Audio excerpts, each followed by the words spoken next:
अस्सलाम वालेकुम जी, सुबह बखैर, क्या हाल चाल। आप देख रहे हैं ये प्रोग्राम जिसे हम सब मिलकर कहते हैं गुड मॉर्निंग पब्लिक, और आप सब मुझे कहते हैं सुहाब सिल।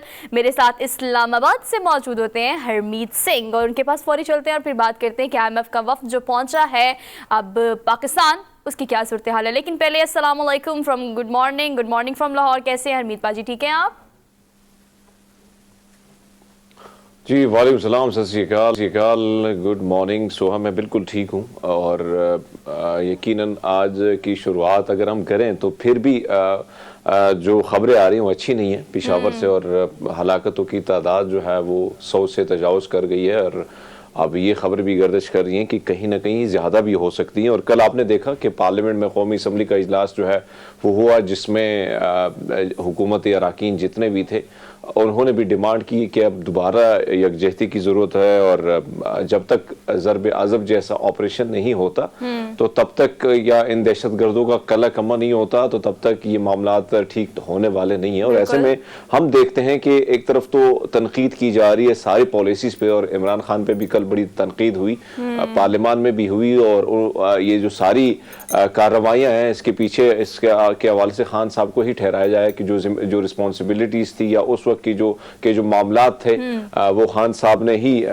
इनके साथ तय किए थे, जिसकी वजह से इनको एक रिलीफ मिला और वो दोबारा इकट्ठे हो गए। और इसमें कोई शक नहीं है कि हमने एक PTI की जानिब से एक सॉफ्ट कार्नर देखा है। खैबर पख्तूनख्वा में जिस तरह टैक्स वसूली की अगर बात की जाती है तो वहां पे चीफ मिनिस्टर जो है उसके साथ साथ उसकी जो काबीना थी, अब तो एक सो गए हैं, लेकिन वो बाकायदा भत्ता देते थे। और फिर जब सवाद कुछ दहशतगर्द आए तो तालिबान जब इन हुए तो तालिबान की सूरत में हमने देखा कि बारहा KPK हुकूमत का ये मौक़िफ़ हुआ करता था कि ऐसी कोई खबरें नहीं है, इसमें कोई सदाकत नहीं है। लेकिन मुराद सईद जैसे लोगों ने कुछ वीडियो पैगामात के जरिए इस बात की तस्दीक की थी कि तालिबान इन हो चुके हैं। और फिर हमने देखा कि सवाद के जो लोग हैं वो मुतहिद हुए, और वहां पे जिस किस्म के जलसे हुए और जिस किस्म के पुरअमन एहतजाज और रैलियां निकाली गई, और मजबूर कर दिया गया तालिबान को वहां से। और कुछ सिक्योरिटी के हवाले से अगर हम बात करें तो कुछ ऐसी चीजें की गई जिसकी बिना पर तालिबान जो है वो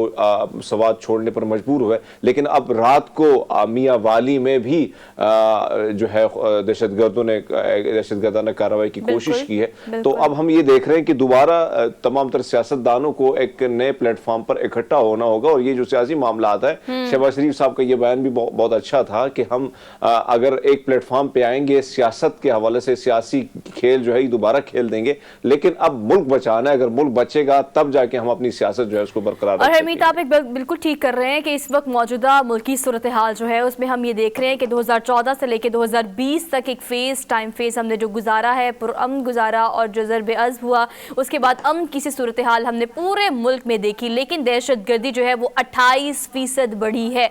अगर हम पिछले साल की बात करें 2023 के बारे में, सिक्योरिटी माहिरीन का ये कहना है कि यस, इस साल भी, रवा साल भी दहशतगर्दी मजीद बढ़ सकती है। ऐसे में हम ये देखते हैं कि हमारे पास अब IMF का वफ्द जो है वो पाकिस्तान पहुंच चुका है। IMF के चीफ जो है नेथन पॉटर, वो भी पाकिस्तान में ही मौजूद है। 9 फरवरी तक ये तमाम तर जो मुज़ाकरात है वो जारी रहेंगे।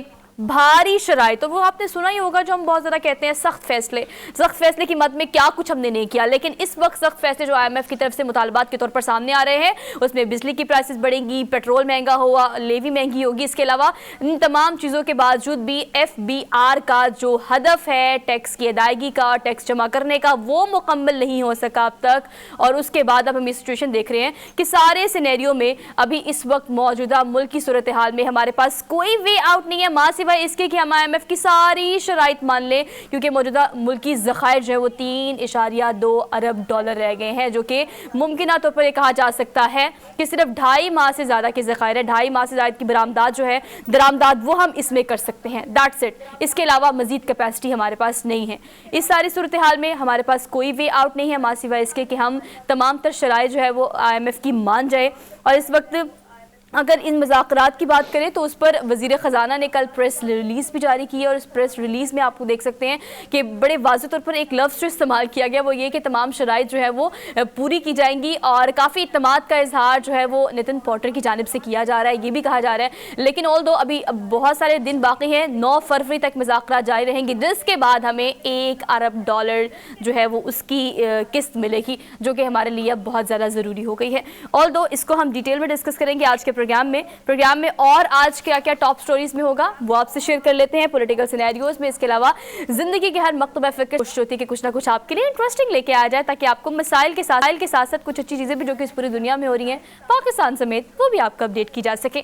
तो हम चलते हैं अपनी टॉप स्टोरीज की तरफ। टॉप ऑफ दी ऑल सबसे पहले आपको बताएंगे कि पाकिस्तान ने मुतालबात पर अमल दरामद करने के लिए हामी तो भर ली है, लेकिन वो अमल दरामद जो है उसमें थोड़ी सी फ्लेक्सिबिलिटी डालने की कोशिश की जा रही है। कोई निगोसिएशन, कोई ऐसा ट्रैक निकालने की कोशिश की जा रही है कि IMF के तमाम तर शराइत भी मानी जा सके। और इसके साथ साथ अगर हम बात करें तो कहीं ना कहीं आवाम पर डायरेक्टली उसका बोझ तो हम डाल ही रहे हैं, लेकिन जहां से भी उसको थोड़ा सा रिलीफ मिल सके आवाम को, उसकी कोशिश की जा रही है। क्योंकि अगर हम मुत्तहिदा अरब अमारात की बात करें, सऊदी अरब की बात करें या चीन की बात करें, तो तमाम वहाँ के बैंक और ममालिक ने भी अपनी दी हुई इमदाद को अब मशरूत कर दिया है IMF के साथ। तो IMF से इन 9 दिनों में मुज़ाकरात हो के कामयाब मुज़ाकरात होना बहुत ज़्यादा ज़रूरी है, ताकि मुल्क की माशी सूरत हाल को थोड़ा सा संभाला मिल सके। और तो इसको हम आज की टॉप स्टोरीज में डिटेल में डिस्कस करेंगे। इसके अलावा जैसे आपने कहा कि इस वक्त दहशतगर्दी की जो सूरत हाल मुल्क में है, पेशावर का एहसान है, जिस पर हमारे आर्मी चीफ आसिम मुनीर साहब सामने आए। उन्होंने ये कहा कि पूरी कौम के जो अज़ाइम है दहशतगर्दी को लेकर और दहशतगाना जितने भी हमले होते हैं उससे लड़ने को लेकर,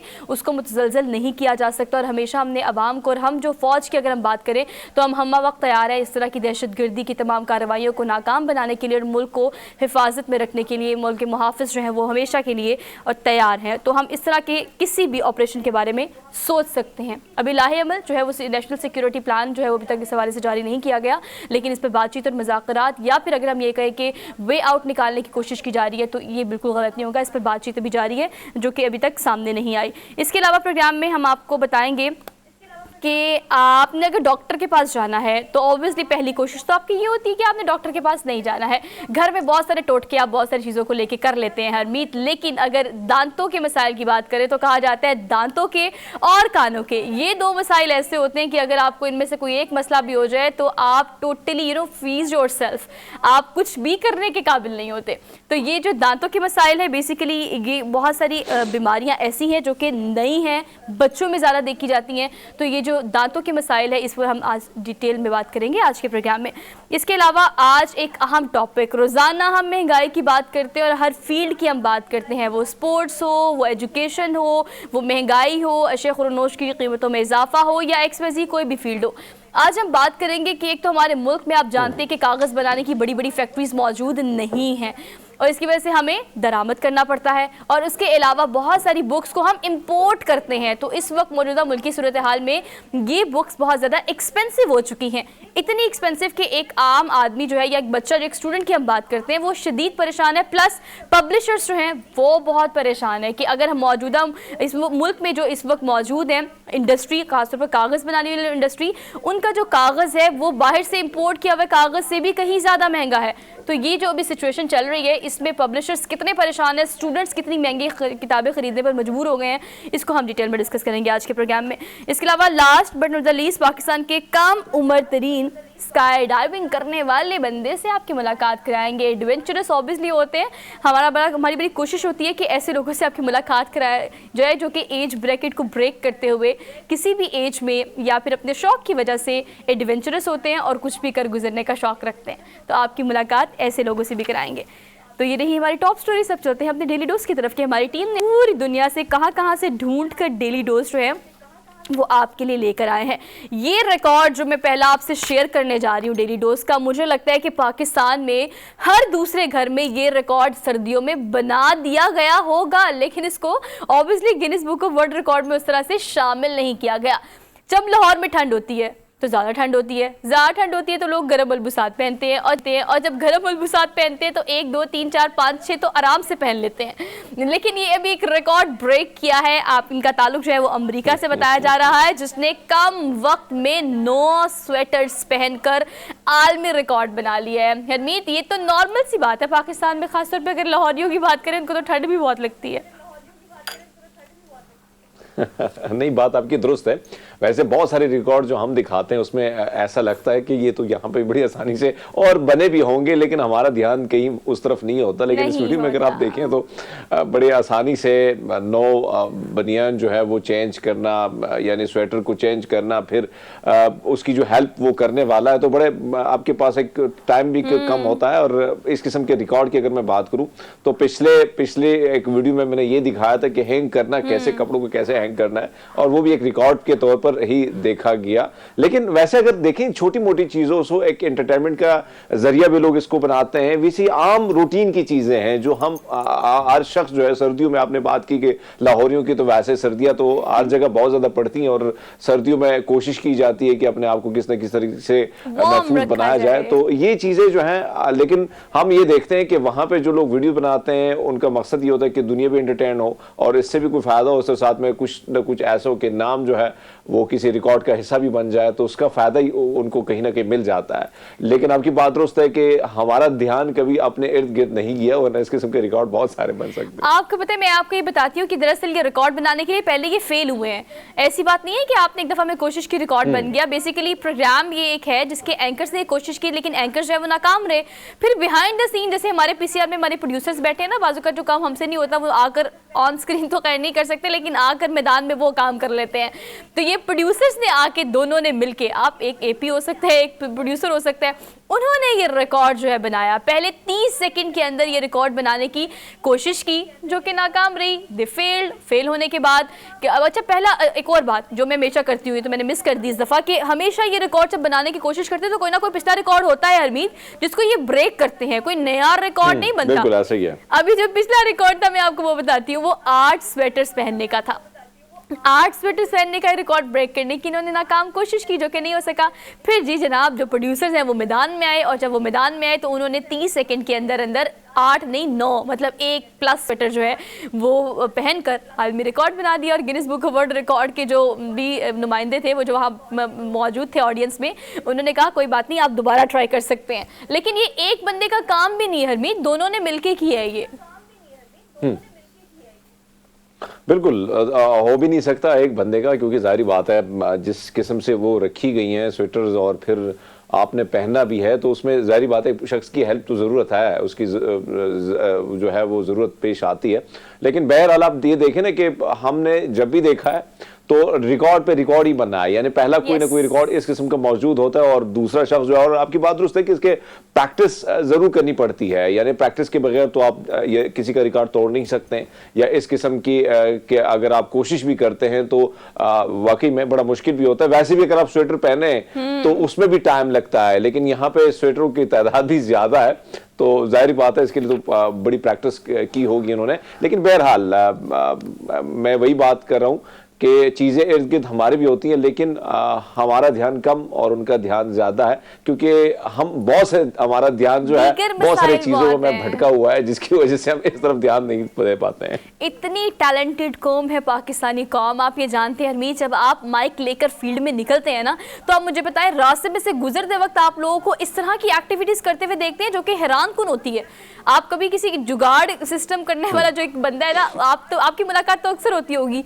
हमारा मुल्क जो है, हमारे मुल्क में रहने वाले जो लोग हैं वो जुगाड़ू बहुत हैं, जुगाड़ ऐसे ऐसे लगा लेते हैं कि वो भी किसी रिकॉर्ड से कम नहीं होते। हर चीज़ का कोई ना कोई अल्टरनेटिव, कोई ना कोई मसले का हल उनके पास होता है। तो हमारे तो हर दूसरे घर में Guinness book of world record जो है वो बनना चाहिए। लेकिन ऑल दो आप बिल्कुल ठीक कह रहे हैं, दीगर मसाइल इतने सारे हैं कि उनको एड्रेस कर लें हम तो बड़ी बात है, वहाँ से हमारा दिमाग निकले कि रोटी पानी कैसे करना है, तो उसके बाद ही बंदा कुछ और सोचे। और हरमीत, इसकी एक और बहुत बड़ी वजह ये भी है कि एक्स्ट्रा करिकुलर एक्टिविटीज़ को अपनी ज़िंदगी से हमने एक्सक्लूड कर दिया है।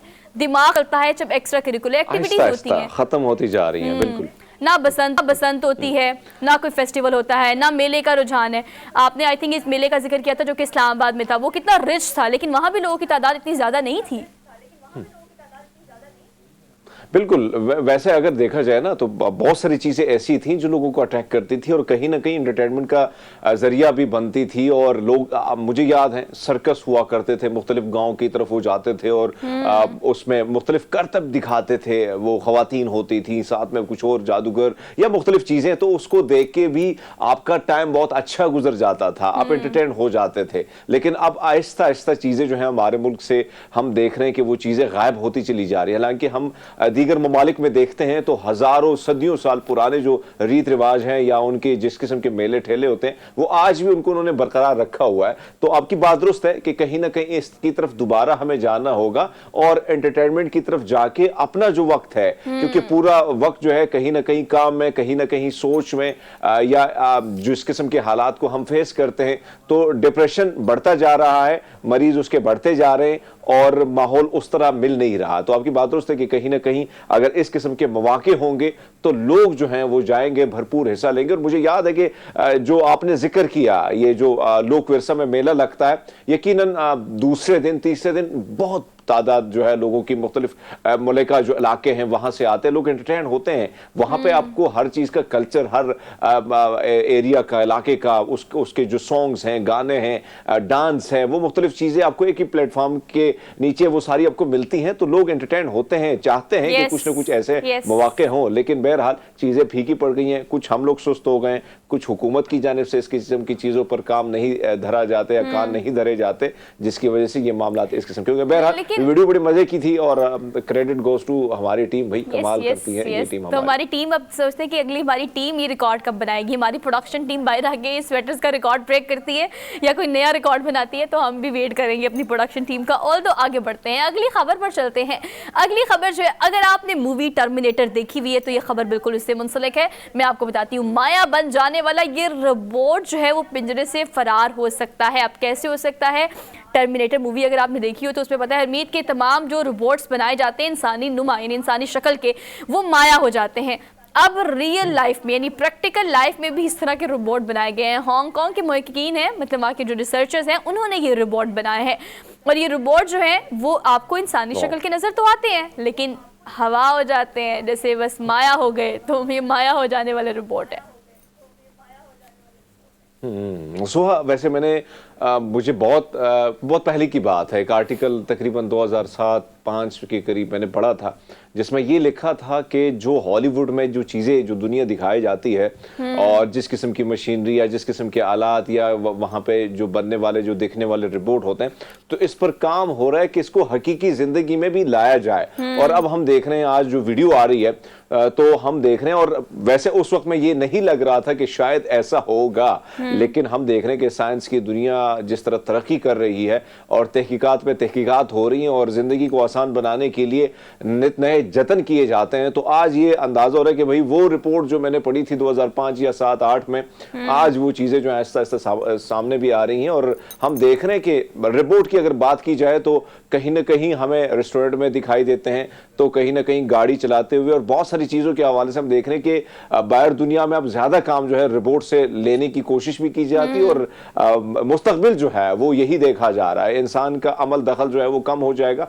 रिपोर्ट का ज़्यादा हो जाएगा। लेकिन ये बहरहाल ये तो इस रिसर्च का और इस रिपोर्ट बनाने का एक और बड़ा अहम मकसद है, वो है आपकी मेडिकल फील्ड। आप ये देखें कि इसको बना लिया, ठीक है, रोबोट है, माया बन जाते हैं, हाँ। लेकिन ये खबर नहीं है मेडिकल की फील्ड में मुस्तकबिल करीब में इसको इस्तेमाल किया जाएगा। बल्कि चाइनीज यूनिवर्सिटी है, उनके मुहक्कीकीन ने इसको एक्सपीरियंस भी किया है। एक डमी लेके या डमी मैदे को लेके उस मैदे में इन रोबोट के जरिए मेडिसिन लेके जाना, वहाँ मेडिसिन रखना, और उसके बाद ऑब्वियसली ये रोबोट है तो माया हो जाएगा।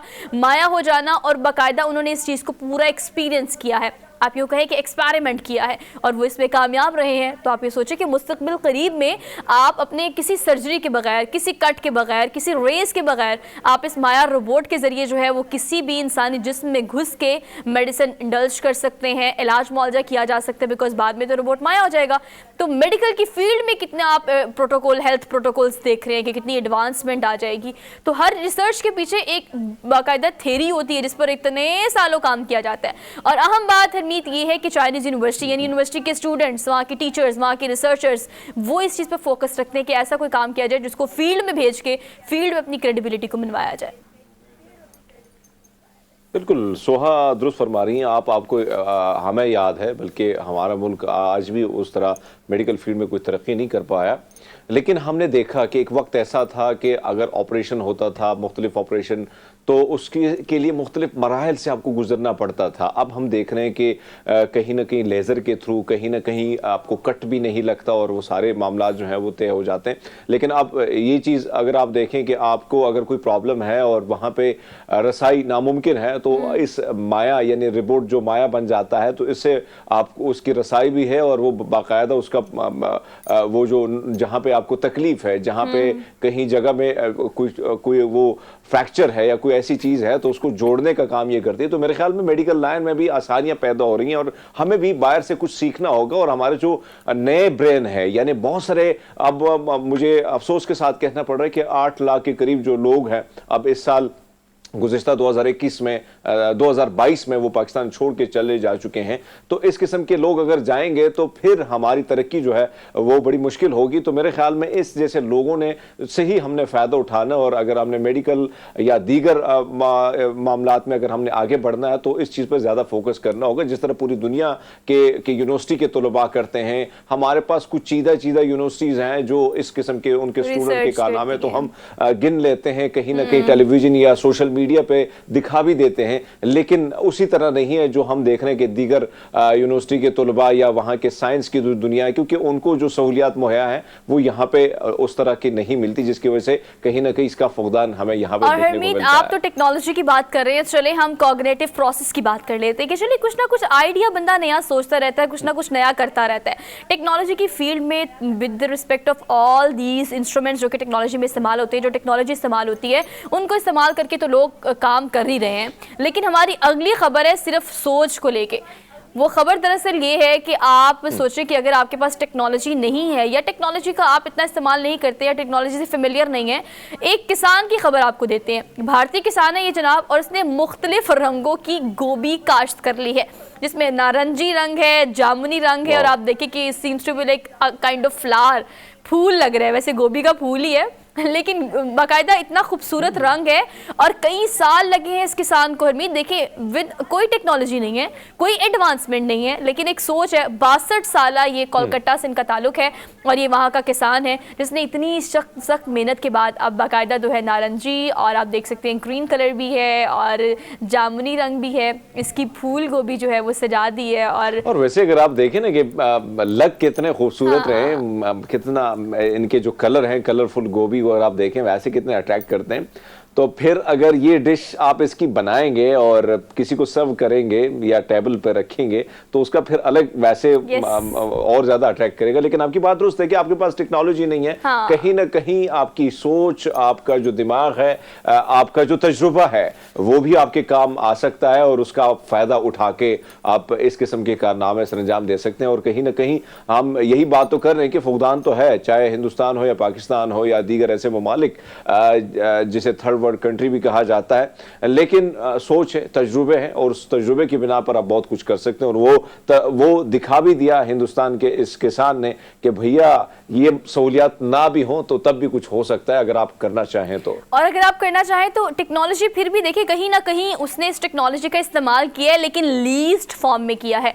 अब 62 साल ये किसान है हरमीत, आपको पता है बीज उसने ऑनलाइन ऑर्डर किए हैं, क्योंकि वो रिसर्च कर रहा था इस हवाले से कि मुझे कहाँ से मिल सकेंगे, क्योंकि मैंने ये रंग बिरंगी गोभी जो है वो काश्त करनी है। उसने ऑनलाइन ये बीज ऑर्डर किए और कम से कम 3.5 एकड़ रकबा है जिस पर उसने ये काश्त की है। और ये तो वायरल हो गई खबर जनाब सोशल मीडिया पर, किसान को सारा क्रेडिट दे रहे हैं हम कि उसका बहुत एक्सपीरियंस है 62 साल का, जिसने फाइनली जो है वो इसमें कामयाब हो गया है। और दो आगे बढ़ते हैं, अगली खबर पर चलते हैं। अगली खबर जो है बेसिकली वो हम आपको देंगे सिंध से। सिंध के फनकार जिनकी जादुई पेंटिंग ऐसी है, आप जादू की पेंटिंग आप समझिए, इसको आप करीब से देखें तो आपको बस ऐसे लगेगा कि जो कहते हैं ना समझ आ जाए वो आर्ट, जो ना समझ आए वो फाइन आर्ट, ये वाला सीन है इस जादुई पेंटिंग का।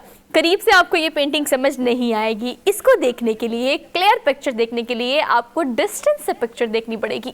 और ये सिंध के फनकार है जो कि इस तरह की बहुत सारी पोर्ट्रेट्स और पेंटिंग बना चुके हैं, जो कि करीब से आपको सिर्फ पेंसिल से किया हुआ कुछ लगता है कि बस आपने स्केच किया हुआ है। और बहुत ही आप देखिए, अगर ये पिक्चर जो हम आपको स्क्रीन पे दिखा रहे हैं, ना आंखें क्लियर है, ना ग्लासेस क्लियर है, ना बाल क्लियर है, लेकिन जब आप दूर जाते हैं तो आपको एक क्लियर इमेज जो है वो नजर आती है। बड़ा इंटरेस्टिंग है हरमीत, ये तो अपने अपने पोर्ट्रेट बनवाने चाहिए। बिल्कुल बिल्कुल, हम देख रहे हैं कि पेंटिंग आपको याद है कि कहीं ना कहीं रेत से बनी, तो कहीं ऐसी नज़र आने वाली कि वाकई में बैकग्राउंड जो है उसमें जैसे नज़र आता था कि बिल्कुल ये हकीकी तौर पर ये बैकग्राउंड है, और वैसे लग भी ऐसा रहा था। लेकिन जब हम देखते थे तो वो कोई ना कोई पेंट किया गया किसी के आर्टिस्ट की का ही कमाल था। और इसमें भी अगर आप देखें तो दूर से धुन और धुंधला और फिर करीब जाते हैं तो कहीं ना कहीं आपको वो ज्यादा साफ नजर आता है। ये भी कमाल है, आर्टिस्ट बहुत ज्यादा हैं। आपकी बात दुरुस्त है कि बहुत सारे आर्टिस्ट, बहुत सारा टैलेंट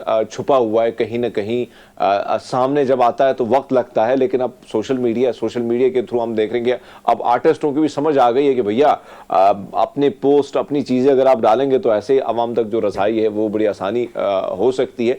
लेकिन बहरहाल बड़े मजे की है, और आप ये देखें कि ये भी एक कमाल है, और इस कमाल, इसका जो फन है उसका मुजाहरा बड़े कम लोग करते नजर आते हैं। और हरमीत, हम देखिए पूरी खबरें हमने दी, हमारी खबर अमेरिका से भी थी, भारत से भी थी, और कहाँ कहाँ से हम खबरें इकट्ठी करके लेके आते हैं डेली डोज की।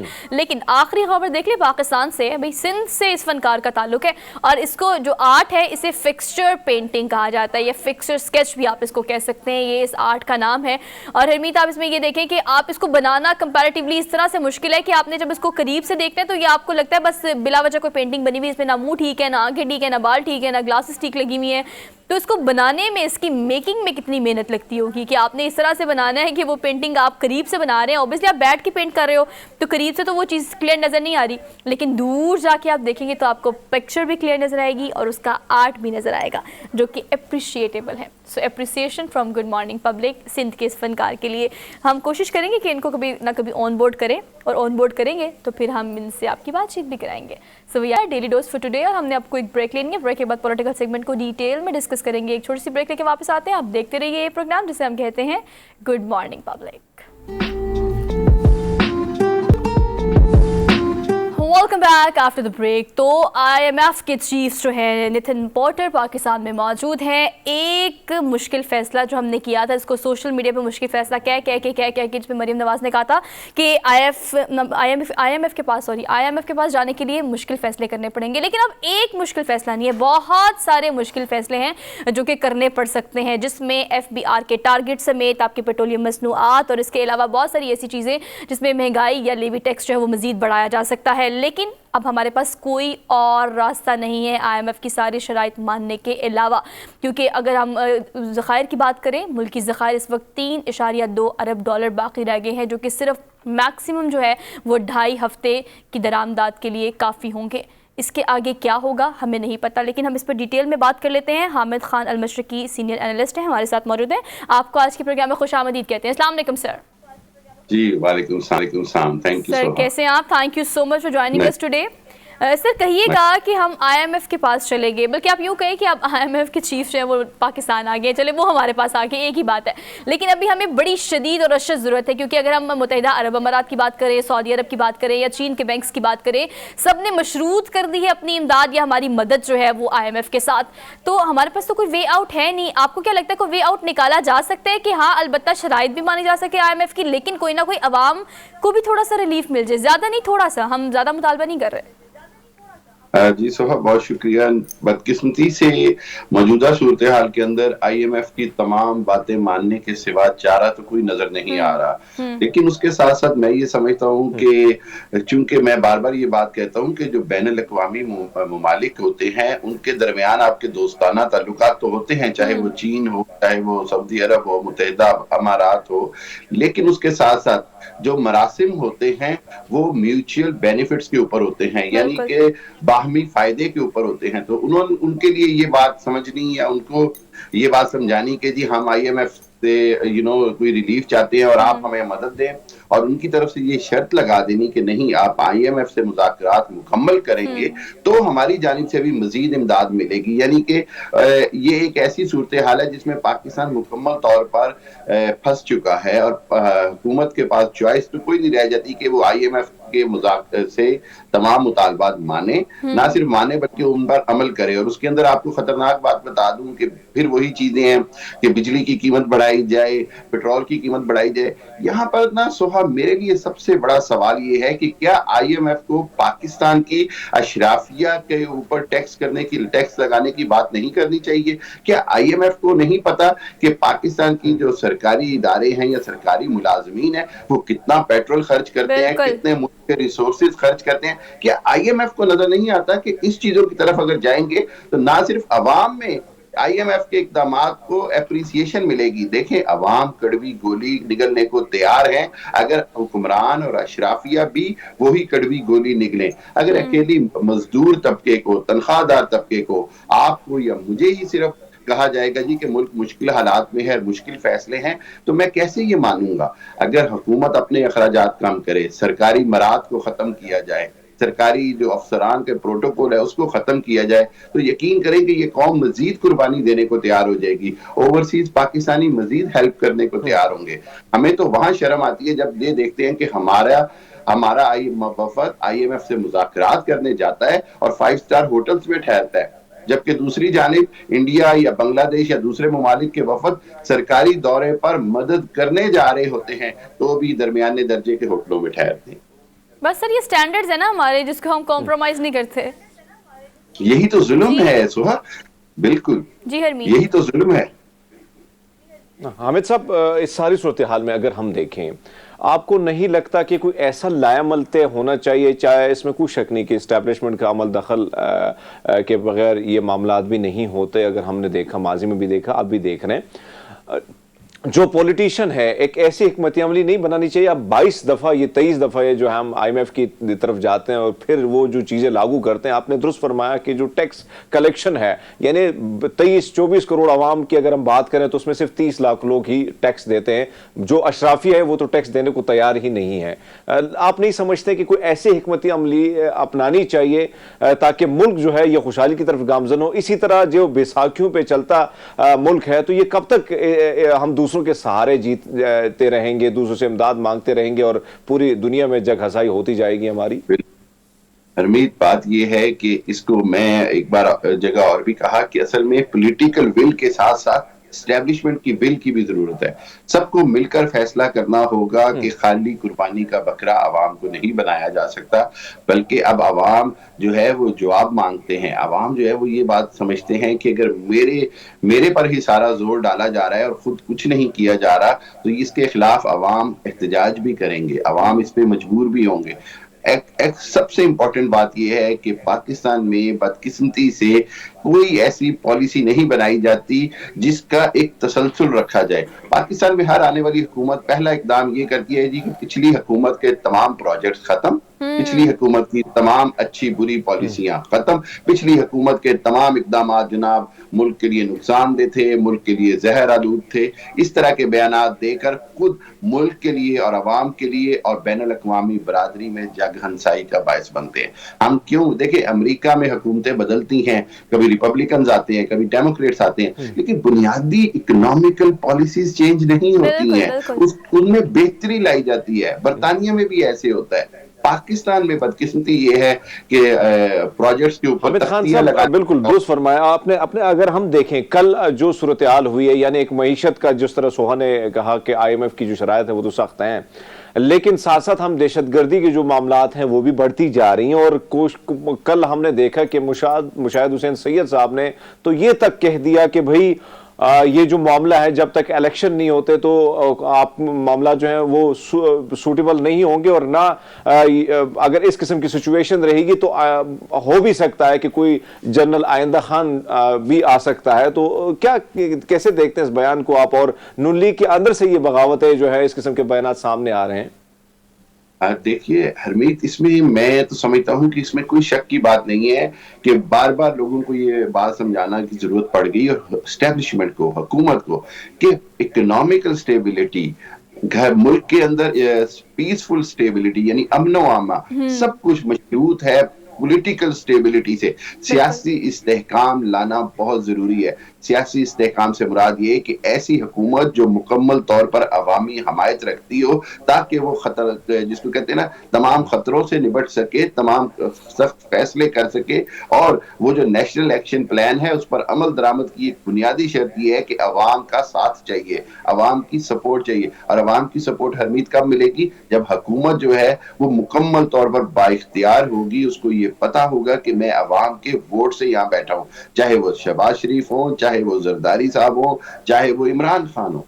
अवाम की ताकत से आने वाली हुकूमत ही अहम और इम्पोर्टेंट फैसले कर सकती है। और एस्टेब्लिशमेंट को भी ये बात मेरा ख्याल है इंतहाई जरूरी अच्छा तौर हामिद पर साहब, समझ देखिए आनी आपने चाहिए। भी इस चीज़ पर एम्फेसाइज किया, हरमीत भी इस चीज़ के बारे में बात कर रहे हैं, हम टैक्स कलेक्शन की हम बात कर लेते हैं। इस वक्त IMF का जो सबसे ज़्यादा बड़ा जोर है वो इसी बात पर है, FBR ने अपना टारगेट जो है वो पूरा नहीं किया और 7,470 अरब का जो टारगेट है उसको हदफ को पूरा करने के लिए अब वो जोर दे रहे हैं। लेकिन वजारत ख़जाना की तरफ से जो प्रेस रिलीज आई है उसके मुताबिक जो इसहाक डार ने कहा कि वो तमाम तर शराइत हम मान लेंगे और इत्मीनान का इजहार किया जा रहा है IMF की तरफ से। वो कोई ना कोई वे आउट निकाल रहे हैं कि कई बातों पे वो मान जाए, नेगोशिएशन में कई बातों पे हम मान जाए। सर आपको क्या लगता है कॉम्प्रोमाइज किया जाएगा तो इसी चीज को कॉम्प्रोमाइज किया जाएगा? बिकॉज पेट्रोल बढ़ाने की बात तो उन्होंने कहा कि होगा, ये तो होगा ही, बाय हुक और बाय क्रूक ये होगा, और बिजली की कीमत बढ़ाने पर ये भी होगा। तो जो चीजें अवाम के हिस्से में आएंगी वो अल्टीमेटली मजबूरी है, वो सख्त फैसले हैं जो करने पड़ेंगे। जो अशरफिया की बात होती है उस पर तो कॉम्प्रोमाइज करने के लिए हम तैयार नहीं होते। यही बदकिस्मती की बात है कि पेट्रोल या वो चीजें जो डायरेक्ट अवाम को, गरीब आदमी को, उसको जो सफेद पोश तबका है उसको इफेक्ट करेंगी, उसके ऊपर फौरन हम एग्री हो जाते हैं जी मजीद इन पे बोझ डाल दिए जाए। और बदकिस्मती से यही बात बार बार करने की जरूरत है कि जी अब अशराफिया का वक्त आ गया है कि वो भी थोड़ी सी कुर्बानी ना दे, थोड़ा सा हिस्सा डाल दे। कुर्बानी की तो स्टेज हमारी अवाम की है, उनको तो थोड़ा सा हिस्सा डालें तो मुल्क मुआशी तौर पर बहुत बेहतर हाल में आ जाए। और मैं आपको एक और बात बताता चलूं कि IMF ने ये जो 200 अरब टारगेट से पीछे रह गया है, FBR उसकी वजूहात पे गौर नहीं कर रहा। उसकी सबसे बड़ी वजह यह है कि जब मुल्क में कारोबार नहीं होगा, कारोबारी सरगर्मियां आप रोक देंगे, चाहे वो आप 8 बजे की पाबंदी लगा दें, चाहे आप मुल्क में जो इतनी सारी इंपोर्ट के जो बंदरगाह पर जो कंटेनर्स खड़े हैं, अगर सामान आएगा नहीं, बिकेगा नहीं, तो टैक्स कैसे कलेक्शन होगी? ये सारी सूरत हाल। मैं आपसे जानना चाहूंगा कि हुकूमत पर तो हम ब्लेम करते हैं, उमूमन हम तनकीद भी करते हैं, आप भी करते हैं, हम बैठे होते हैं, क्योंकि रिस्पॉन्सिबिलिटी उनकी भी है। लेकिन बहैसियत पाकिस्तानी शहरी क्या हमारी ये रिस्पॉन्सिबिलिटी नहीं है? आप बाहर दुनिया में रहते हैं, हमने भी बाहर देखा है कि अगर आपने रेडी भी लगाई है तो उसका भी आप टैक्स पे करते हैं। लेकिन यहाँ पे जब बड़ी बड़ी शॉपिंग, यहाँ पे गेस्ट हाउस खुले हैं, बाकायदा पॉलिटिशियन के गेस्ट हाउस हैं, उसी के साथ साथ दीगर मामला जो है बैकग्राउंड अगर आप देखें तो पीछे कोई ना कोई हाथ किसी न किसी ताकतवर शख्स का होगा। तो ऐसे में जब टैक्स कलेक्शन की बात आती है दुकानदारों से, शॉपकीपर से, होटलिंग से, गेस्ट हाउस से, तो तब ये माफिया इकट्ठा हो जाता है और कहीं ना कहीं थ्रेट करना शुरू कर देता है। तो आप नहीं समझते कि रिस्पॉन्सिबिलिटी कहीं ना कहीं हम शहरियों की भी है कि हम भी इस मुल्क की तरक्की में हिस्सा डाल सकते हैं, लेकिन जो हम नहीं डालना चाहते? बनते सर, हम सिस्टम का हिस्सा ही नहीं बनते। बिल्कुल हरमीत, बिल्कुल ये बड़ी अहम बात है। और इसके अंदर ये जो अभी आपने लफ्ज यूज किया यही सबसे इंपॉर्टेंट है। ये एक पूरा एक ताजर माफिया होता है जिसके खिलाफ जैसे ही हुकूमत कोई इकदाम करने की कोशिश करती है, ये हड़तालें करते हैं, इनकी इन्फ्लुएंस होता है सियासी इदारों में, सियासी जमातों में और असम्बली के अंदर, और उस इन्फ्लुएंस का ये फायदा उठाते हैं और फौरी तौर पर हुकूमत को किसी भी कानून साजी से रोकते हैं। यहाँ पर बिल्कुल आप ठीक करें, अवाम के लिए बड़ा जरूरी है कि अवाम जो है वो भी ताउन करें और जोर डालें कि जी जितना जो दुकानदार मुझे रसीद देगा मैं उससे सामान लूंगा, जो दुकानदार बाकायदा टैक्स पेयर है मैं उसके साथ कारोबार करूंगा, वो बिजनेस जो रजिस्टर नहीं है मैं उसके साथ कारोबार नहीं करूंगा। बिल्कुल सबसे अहम बात ये है कि अवाम के अंदर ये शऊर दिलाना चाहिए कि आपके टैक्स से खुद मुल्क की इकोनॉमी को फायदा होगा। लेकिन वहां पर हमारे यहाँ जो बदकिस्मती से एक तासुर भी बन गया, उसमें कुछ हकीकत भी है कि लोगों के अंदर ये तासुर है जी कि हम जितना मर्जी टैक्स दे दें, ये तो हुकूमतों ने और इदारों की करप्शन की नजर हो जाना है और हमारे तो काम नहीं होने हैं। तो ये एक दोहरी तलवार बन गया है। एक तरफ अवाम टैक्स देना नहीं चाहते इस बहाने से कि जी करप्शन होनी है, दूसरी तरफ टैक्स दिया आमिर जाए। खान साहब, एक और जो सबसे बड़ा मसला है, यानी IMF की का जिक्र भी सोहा ने भी किया, मैंने भी किया, टैक्स कलेक्शन की बात भी की। अब दहशतगर्दी का जो मसला है, पार्लियामान में भी कल ये आवाज गूंजती रही कि हमें इकट्ठा होना होगा। हम देख रहे हैं कि शहबाज शरीफ ने भी ऐलान किया, लेकिन हम देख रहे हैं कि जो खैबर पख्तूनख्वा या हम इमरान खान साहब की बात करते हैं तो उनका नजरिया इस हवाले से काफी मुख्तलिफ है। वो टेबल टॉक करना चाहते हैं, वो मुशावरत से मामलात को लेके जाना चाहते हैं और इसी पर इख्तिलाफ भी पाया जाता है। माजी की पॉलिसियों पर अब तनकीद इमरान खान साहब को ही निशाना बनाया जा रहा है। आप नहीं समझते हैं कि क्या ये आज जो दहशतगर्दाना कार्रवाई हो रही है, इस इमरान खान साहब की कोई गलत पॉलिसी थी जिसके नतीजे में आज ये खमियाजा हम सबको भुगतना पड़ रहा है? देखिए, पाकिस्तान की बदकिस्मती ही ये है कि यहाँ पर ब्लेम गेम सबसे आसान समझा जाता है। एक दूसरे के ऊपर इल्जाम लगाओ, एक दूसरे के ऊपर मुद्दा डाल के अपनी जान छुड़ाओ। हकीकत तो ये है कि बहरहाल हमें दो बातें पता है कि इमरान खान के पूरे दौर में एक भी ड्रोन अटैक नहीं हुआ। इमरान खान के पूरे दौर में दहशतगर्दी बहुत हद तक काबू में थी। देखिए, दहशतगर्दी तब बढ़ती है जब मुल्क में सियासी या किसी भी तरह का इस्तेहकाम नहीं रहता। ये बड़ी इंपॉर्टेंट बात है। हुकूमत जब कमजोर होती है, इंतजामिया जब कमजोर होती है, इदारों के ऊपर जिम्मेदारियां बढ़ जाती हैं। मौजूदा दहशतगर्दी को नेशनल एक्शन प्लान के तहत मिलकर सबको बिठाकर अवाम की रजामंदी से ही टैकल किया जा सकता है। जब तक अवाम पीछे नहीं होते, इदारे मजीद कमजोर होते हैं। चाहे वो पाकिस्तान की इस्टेब्लिशमेंट हो, हुकूमत हो, अदालतें हो, सबको एक फैसला करना पड़ेगा और वो ये कि दहशतगर्दी के खिलाफ जहां मिलकर लड़ना है, वहां पर अवाम की हमायत हासिल करनी है 100%। इसके अंदर 0.01% भी आपके पास गुंजाइश नहीं। अवाम आपके पीछे खड़े थे, खड़े हैं।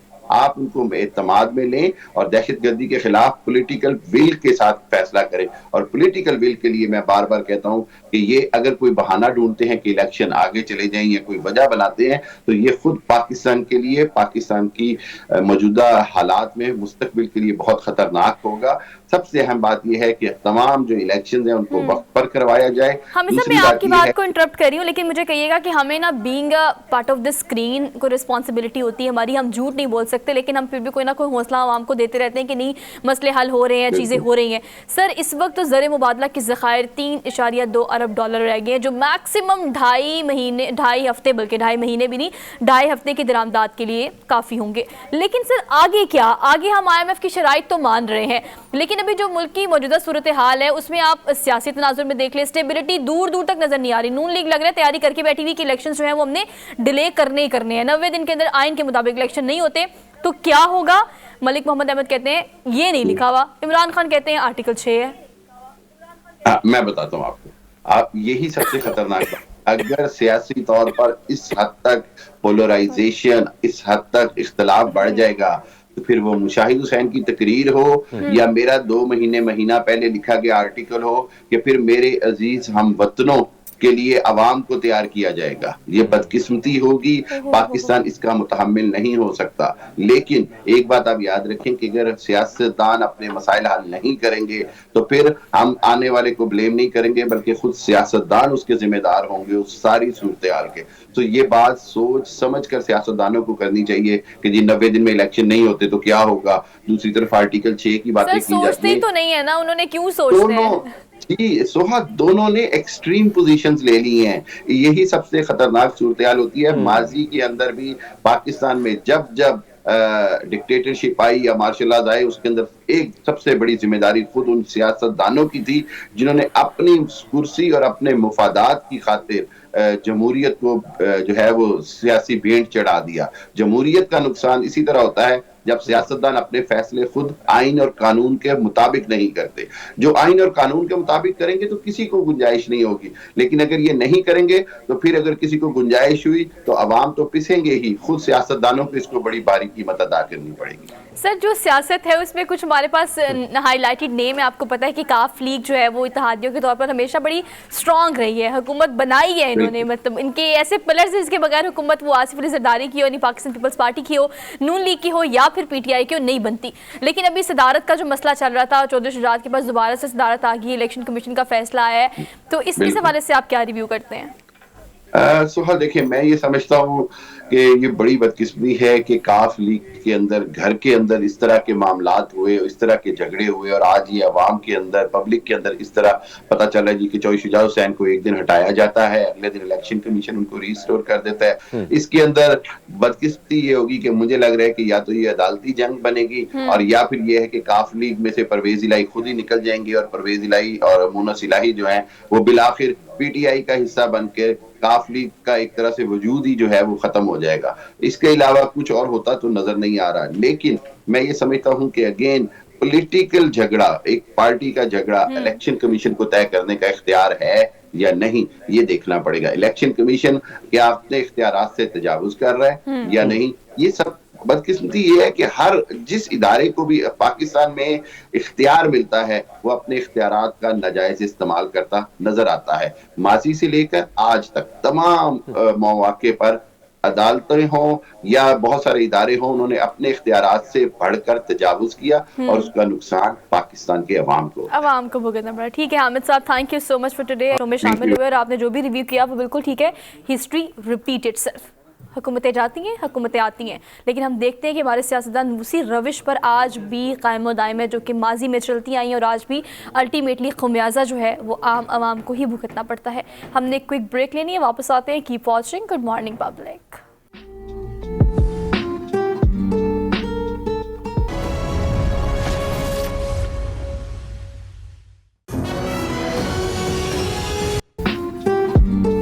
Welcome back after the break. फौरी तौर पर आपको कोटली लिए चलते हैं, जाके देख कर आए कि कितना खूबसूरत सा शहर है। इसके बाद इसकी डिस्कशन को कंटिन्यू करते हैं। Have a look.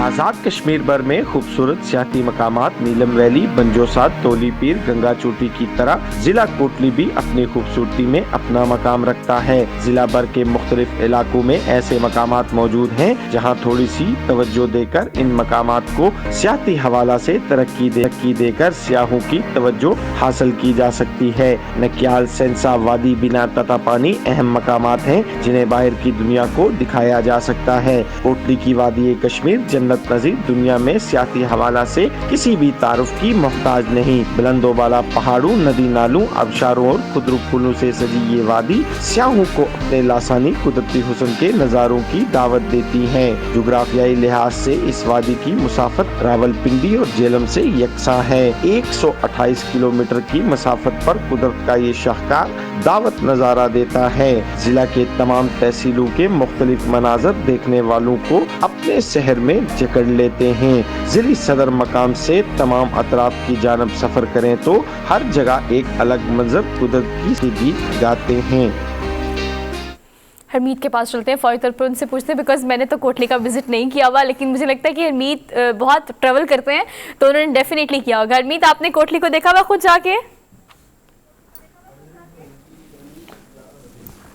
अच्छा, वैसे सोहा अगर हम देखें ना, कोटली का इलाका जो है, मैं तो नहीं गया क्योंकि उसकी वजह क्या है। कोशिश तो ये होनी चाहिए कि इन किस्म जिस किस्म के जो इलाके हैं वहां पे जाना चाहिए, देखना चाहिए। हाँ। लेकिन दोस्त बहुत ज्यादा हैं वहां से, जो उनके साथ जब बात होती है तो वाकई बड़ा खूबसूरत इलाका है। लेकिन हमारे लिए जो हमारे जैसे एरिया से जब हम ताल्लुक रखते हैं तो हमारे लिए काफी हम लोग शहर की तरफ ज्यादा अट्रैक्ट होते हैं और पहाड़ों की तरफ कम होते हैं। तो मेरा जाना नहीं हुआ क्योंकि ऑलरेडी मैं जिस इलाके से ताल्लुक रखता हूं तो बड़ा खूबसूरत है और वहां पे वो सारी चीजें हैं जिसकी तरफ लोग आना चाहते हैं। बहरहाल कोटली और इन इलाकों की तरफ जाना चाहिए। खूबसूरत इलाके हैं कश्मीर की। अगर बात की जाए, गंगा चोटी की बात की जाए, लीपा की बात की जाए, हाँ। और नीलम वैली की बात की जाए, वो खूबसूरत इलाके हैं कि कल हमारे जो रिपोर्टर हैं उस्मान, वो परसों वहां से आए थे तो उनका कहना यह था कि बर्फबारी हुई है कमाल की और खूबसूरत। वो जो वीडियोस वो अपने साथ लेके आए थे तो उसमें कोई शक नहीं है कि एक खूबसूरत इलाका है। और कोटली सतिया का जो इलाका है वो भी काफी खूबसूरत है। वहाँ पे ठंडे ठार जो दरिया हैं, फिर आप जून जुलाई में वहां पे जाती हैं तो आपको सर्दी जैसे हमें आज जिस तरह महसूस हो रही है फरवरी के महीने में, तो तब जाके या जनवरी के महीने में तब जाके वहां पे इस किस्म की जून जुलाई में आप महसूस कर सकते हैं। तो ये बड़ा खूबसूरत इलाके है, लेकिन सबसे बड़ा प्रॉब्लम क्या है कि जब आप ट्रेवल करते हैं तो सड़कों का बड़ा बुरा हाल है। जब सड़कों की अगर बात की जाए तो उमूमन हमने देखा कि शहरों की तरफ ये मामला तो ठीक करने की कोशिश की गई है, लेकिन अगर आपने विजिटर को अट्रैक्ट करना है तो कम से कम उनको वो सहूलियात भी आपने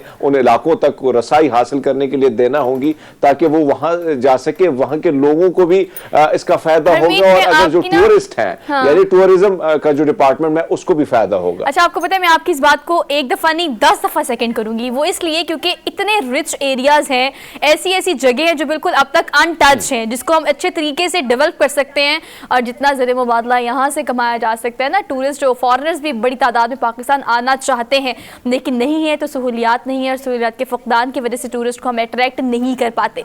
ऑल्दो हमने एक ब्रेक लेनी है, वापस आते हैं, keep watching good morning public.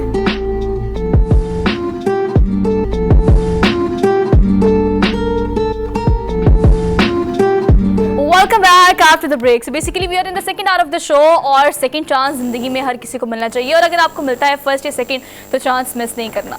लेकिन अभी अगर आज के प्रोग्राम की हम बात करें तो ब्रेक के फौरन बाद इस तरह के सेगमेंट्स होते हैं इस पूरे घंटे में, जिसमें हम हेल्थ पर भी बात करते हैं, शोबिस पे बात करते हैं और फैशन पे बात करते हैं और इसके अलावा हर वो चीज़ जो आपके घर जो स्क्रीन के उस तरफ बैठी खवातीन या उनके बच्चे जो है वो हमें देख रहे हैं, तो आपके लिए जो जो मसले हैं और वो मसले खासतौर पर जिनका आपको पता भी नहीं है, आज मैं बात करूंगी बच्चों के दांतों के उस मसले की जिसकी शायद आपने नाम भी ना सुना हो। तो बेसिकली इस प्रोग्राम में इस सेगमेंट को करने का मकसद भी है कि आपको इस हवाले से अवेयर किया जा सके कि ऐसी बीमारियां मौजूद हैं जो कि आहिस्ता आहिस्ता ग्रेजुअली आपको ख़राब कर रही होती हैं, दांतों को ख़राब कर रही होती है, ना माओ को पता होता है ना बच्चों को पता होता है। फ्लोरोसिस एक ऐसी बीमारी है जो कि आप अगर देखें पानी ज़्यादा पीने से या फ्लोराइड की जो मिकदार पानी में ज़्यादा होती है उसकी वजह से आपके दांतों पर अगर कहीं ना कहीं वाइट स्पॉट आना शुरू हो गए तो मतलब ये कि आपको फ्लोरोसिस है। अब इसके साथ क्या करना है, इसको डायग्नोज कैसे करना है, इसका ट्रीटमेंट कैसे होना चाहिए, इस पर हम बात करेंगे। हम इकबाल का अच्छा सा शेर भी सुनेंगे आपसे क्योंकि इनके पॉडकास्ट आप देखते रहते हैं, इस लिहाज से वो बहुत फेमस है। हमारे साथ जो गेस्ट मौजूद है उनका एक तो तारफ ये है कि वो डेंटिस्ट है, लेकिन आपने उनको पॉडकास्ट में सोशल मीडिया पे बहुत देखा होगा, बहुत सारे हवालों से बहुत फेमस है वो। तो आपकी मुलाकात कराते हैं, हमारे साथ मौजूद है डॉक्टर सैयदा मोमिना सुंदस, डेंटिस्ट है। आपको आज के प्रोग्राम में खुश आमदीद कहते हैं। Thank you so much. कैसी हैं आप? मैं बिल्कुल ठीक हूँ। Sundas, thank you so much for joining us today और good to C you.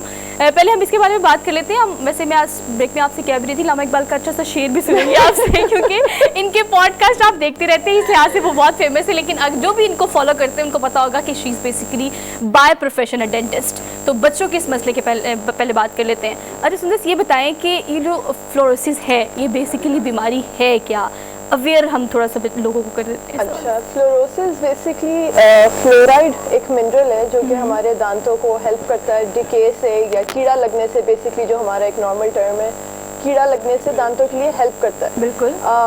But अगर ज़ाहिर है excess of everything is bad. अगर एक नॉर्मल रेंज से ज़्यादा फ्लोराइड को हम लोग इंजेस्ट कर लेते हैं थ्रू टूथपेस्ट या हमारे पानी में अक्सर फ्लोराइड एडेड होता है नेचुरली, उसके अंदर डालते हैं आर्टिफिशियली ताकि हम लोग उसको ये दांतों में हमारी हेल्प करे, डिके वगैरह को प्रिवेंट करे। तो अगर बच्चे जो हैं अगर 8 या 9 ईयर्स के से छोटे बच्चे अगर वो उसको ज़्यादा ले लेते हैं एक स्पेसिफिक अमाउंट से जो कि नॉर्मल रेंज हमारी 0.7 होती है ppm पार्ट्स पर मिलियन, अगर हम उसको ज़्यादा ले लेते हैं तो वो उनके दांतों के ऊपर वाइट स्पॉट्स आना शुरू हो जाते हैं, जो कि ये एक सिम्टम है जो कि वाइट स्पॉट्स बच्चों के नजर आने शुरू हो जाते हैं। अक्सर हम इसको नहीं नॉर्मल तो नहीं समझते, लोगों की कंसर्न्स होते हैं इसके बारे में कि ये सफ़ेद दांत क्यों हैं, बट लोग बहुत इसको इग्नोर कर देते हैं ये कह के कि अच्छा ये दूध के दांत हैं, ये तो गिर ही जाएंगे, या ये अगर जब तक परमानेंट दांतों में नहीं आना शुरू होते तब तक लोगों को बड़ी वो उसमें कंसर्निंग होता है वो उनके लिए।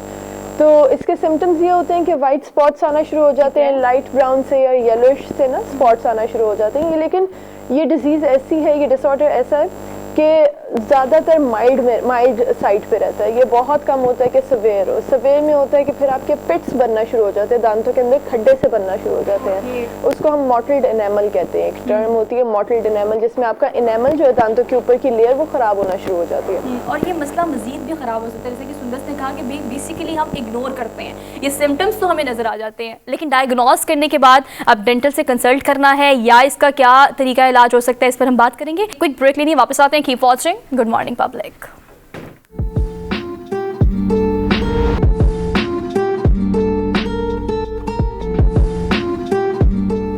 Welcome back after the break. Problem की तो चले हमने बात कर ली, let's talk about the solution कि सिम्टम्स तो हो गए, लेकिन अब इसके हल की तरफ अगर आपने जाना है, घर पर अगर आपने प्रिकॉशन करनी है, किसी डेंटल से आपने कंसल्टेशन लेनी है, इस पर क्या करते हैं? सुनिस ये बताएगा कि हमने ये तो बता दिया कि ये इसके सिम्टम्स होते हैं, लेकिन अगर हमने कंसल्टेशन करनी है तो फौरी तौर पर इमीडिएटली आपको किसी डेंटिस्ट के पास जाना चाहिए? इमीडिएटली नहीं, फ़ौरन आप लोग को उस तरह नहीं होता कि लाइक ये कोई इमरजेंसी नहीं है कि दांतों में हो गया तो अब ये टूटना शुरू हो जाएंगे, इस तरह नहीं होता। सबसे पहले तो आपको घर में ही उसकी प्रिवेंशन शुरू करनी चाहिए, क्योंकि एक दफ़ा वो स्पॉट्स आ गए तो फिर वो स्पॉट्स परमानेंट होते हैं, फिर हम लोग आगे जाके उसके परमानेंट दांतों पे कॉस्मेटिक ट्रीटमेंट्स होते हैं। ठीक है, ये कोई उस तरह वाले ट्रीटमेंट्स नहीं होते कि हम ये दांत निकालें या वो वाली चीज़, इसके कॉस्मेटिक ट्रीटमेंट्स होते हैं, वो मैं आपको बताती हूँ। बट इसको सबसे पहले ज़रूरी हमारे लिए प्रिवेंशन है। प्रिवेंशन में हमने क्या करना है कि अगर जैसे हमारा जो पानी हम लोग टैप वाटर यूज़ करते हैं उसके अंदर ऑलरेडी फ्लोराइड होता है, एडिड फ्लोराइड होता है। उसमें ये है कि अगर आप छोटे बच्चे की फीड बना रहे हैं या कुछ भी कर रहे हैं, अगर आप ब्रेस्ट फीड नहीं कर रहे तो अगर आप उसको टॉप फीड दे रहे हैं तो उस पानी में ना बनाएं। और कुछ लोगों को होता है कि अगर हम उस पानी को बॉईल कर लेंगे तो फ्लोराइड ख़त्म हो जाएगा, नहीं, ऐसे नहीं होता। वो फ्लोराइड की कॉन्सेंट्रेशन ज़्यादा उसमें हाई हो जाती है, वो ज़्यादा कॉन्सेंट्रेटेड हो जाता है।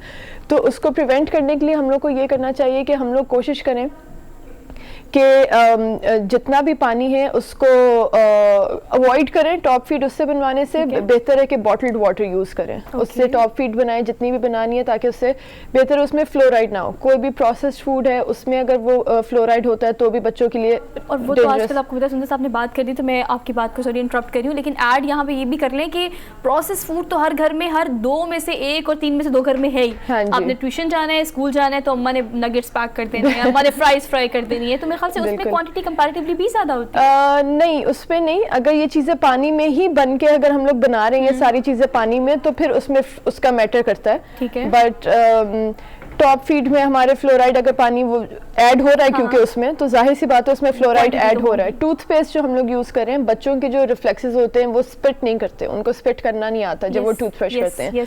और हम लोगों का थोड़ा सा माइंडसेट इस तरह भी है कि टूथपेस्ट हम लोग जिस तरह वो एड्स में दिखाते हैं पूरी शेप बनती है, नहीं, वो उस तरह नहीं बनाना होता। छोटे बच्चों की जो है 2 से 3 साल तक के अगर बच्चे हैं तो उनके लिए आप टूथपेस्ट के ऊपर सिर्फ एक स्मेयर, एक लेयर लगाएं। आपने कुछ भी उसके ऊपर नहीं करना, बस आप एक टूथब्रश के ऊपर लेयर लगा के बच्चों को वो ब्रश करवा दें और बच्चे को सिखाएं कि स्पिट करना है। वरना फिर बच्चे की कोशिश करें कि मुंह ही आगे बेंड करके ब्रश करें ताकि वो जितना भी एक्सेस है वो खुद ही गिरता जाए, अगर बच्चे से नहीं भी गिर रहा।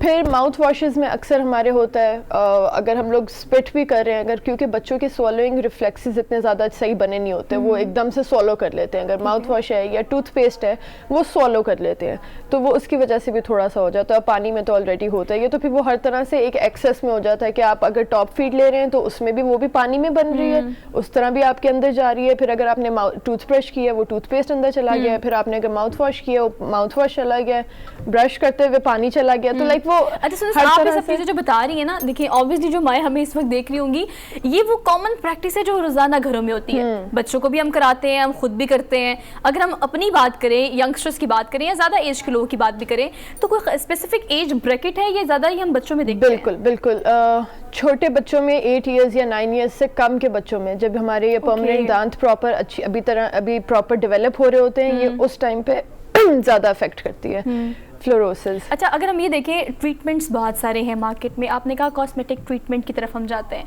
अब अगर हम ट्रीटमेंट्स की तरफ आएँ तो अगर ये चीज़ हो गई है तो उसी एज में इसको इमीडिएटली डायग्नोस करके इसके ट्रीटमेंट की तरफ जाना चाहिए? और क्या क्या होते हैं मार्केट में इसके ट्रीटमेंट्स इसके काफ़ी सारे हैं, बट वो कॉस्मेटिक ट्रीटमेंट्स में आ जाते हैं। ये दांतों के आपके, वो मैंने जिस तरह पहले बताया कि कोई इमरजेंसी नहीं होती कि आप फ़ौरन इसका ट्रीटमेंट करवाएं, बट जाहिर सी बात है क्योंकि ये ज़्यादातर इंटीरियर दांतों में ज़्यादा नज़र आता है, स्माइल करते हुए प्रॉपर प्रोमिनेंट होता है, तो लोग फिर कॉस्मेटिक ट्रीटमेंट्स की तरफ जाते हैं। अक्सर लोग वाइटनिंग की तरफ जाते हैं। उस जो वाइट स्पॉट है, जो ओपेक लाइन एक बनी हुई है या ओपेक पैचेस बने हुए हैं, उसको छोड़ के उसके अलावा वाइटनिंग कर देते हैं ताकि वो बाकी दांत वाइट हो, तो जो वाइट पैच है वो सारे ब्लेंड होना शुरू हो जाए, आपस में मैच हो जाए, साथ मर्ज हो जाए, ब्लेंड हो जाते हैं।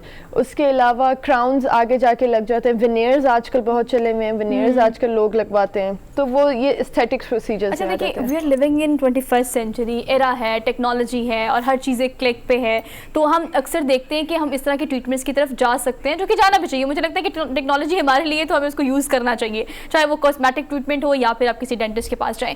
लेकिन अगर हम देखें जेनेरिक पर्सपेक्टिव में, तो हम ये देखते हैं कि पॉलिशिंग या स्केलिंग ये कराई जाती है आजकल फैशन के तौर पर भी, ट्रेंड के तौर पर भी। तो ये किस एज में करानी चाहिए? मैं आपसे ये पूछना चाहती हूँ कि बच्चे अगर हम बात कर रहे हैं तो अगर ये फ्लोरोसिस हो रहा है तो अगर जा रहे हैं पॉलिशिंग की तरफ, या फिर किस एज में जाना चाहिए? नहीं, फ्लोरोसिस स्केलिंग पॉलिशिंग से बेहतर नहीं होती, क्योंकि वो एक आपके इनेमल के अंदर की एक चीज़ है, आपके एक पैचेस बन गए हैं, वो स्केलिंग पॉलिशिंग से नहीं होता। स्केलिंग पॉलिशिंग बेसिकली हाइजीन आपकी मेंटेन करने के लिए, आपकी ओरल हाइजीन के लिए होती है। बहुत सारे लोगों का थोड़ा सा माइंडसेट ये होता है कि हम दांतों की सफाई करते हैं ताकि हमारे दांत वाइट हो जाएं। हाँ, तो वो स्केलिंग पॉलिशिंग वो नहीं होती। अच्छा, वो वाइटनिंग प्रोसीजर होते हैं। ये मिथ है, सही करना चाहते हैं, क्योंकि बहुत सारे लोगों का ये होता है कि अक्सर आके पेशेंट्स यही कहते हैं कि हमारी स्केलिंग पॉलिशिंग करते हैं, हमारे दांत बहुत पीले हैं। वो बेसिकली स्टेनिंग अलग है, और येलोइश दांतों का होना वो एक अलग चीज है। तो स्केलिंग पॉलिशिंग हम लोग छोटे बच्चों की भी करते हैं, जब उनकी गम डिजीज अगर डेवलप हो जाए, या उनके अक्सर बच्चे बिल्कुल ब्रश नहीं करते, उनके ऊपर कैलकुलस बिल्ट होना शुरू हो जाता है। तो वो हमें अगर हमें लगता है कि अच्छा हाँ ये बिल्ट हो रहा है, ये गम डिजीज की तरफ जा रहा है, तो हम फिर स्केलिंग पॉलिशिंग कर देते हैं। परमानेंट दांतों की भी, डिसिडुअस जो दूध के मिल्क टीथ होते हैं उनकी भी स्केलिंग पॉलिशिंग होती है, बट बहुत सुपरफिशियल होती है। अच्छा, ये बेसिकली अगर स्केलिंग पॉलिशिंग की हम बात करें, मैंने जेनेरिक पर्सपेक्टिव में इसलिए ले गई हूँ क्योंकि अगर हम मार्केट में देखें तो रिव्यूज़ बहुत मैटर करते हैं। सुंदर, आजकल रिव्यूज़ इतने सारे हैं कि आप बिला वजह आपके दांत बिल्कुल ठीक भी हो तो आप या ब्रेसेस की तरफ जाना शुरू कर देते हो, बिकॉज मैंने देखा कि वो आजकल ट्रेंड में भी है, शायद आप इस चीज़ को सेकंड भी करें।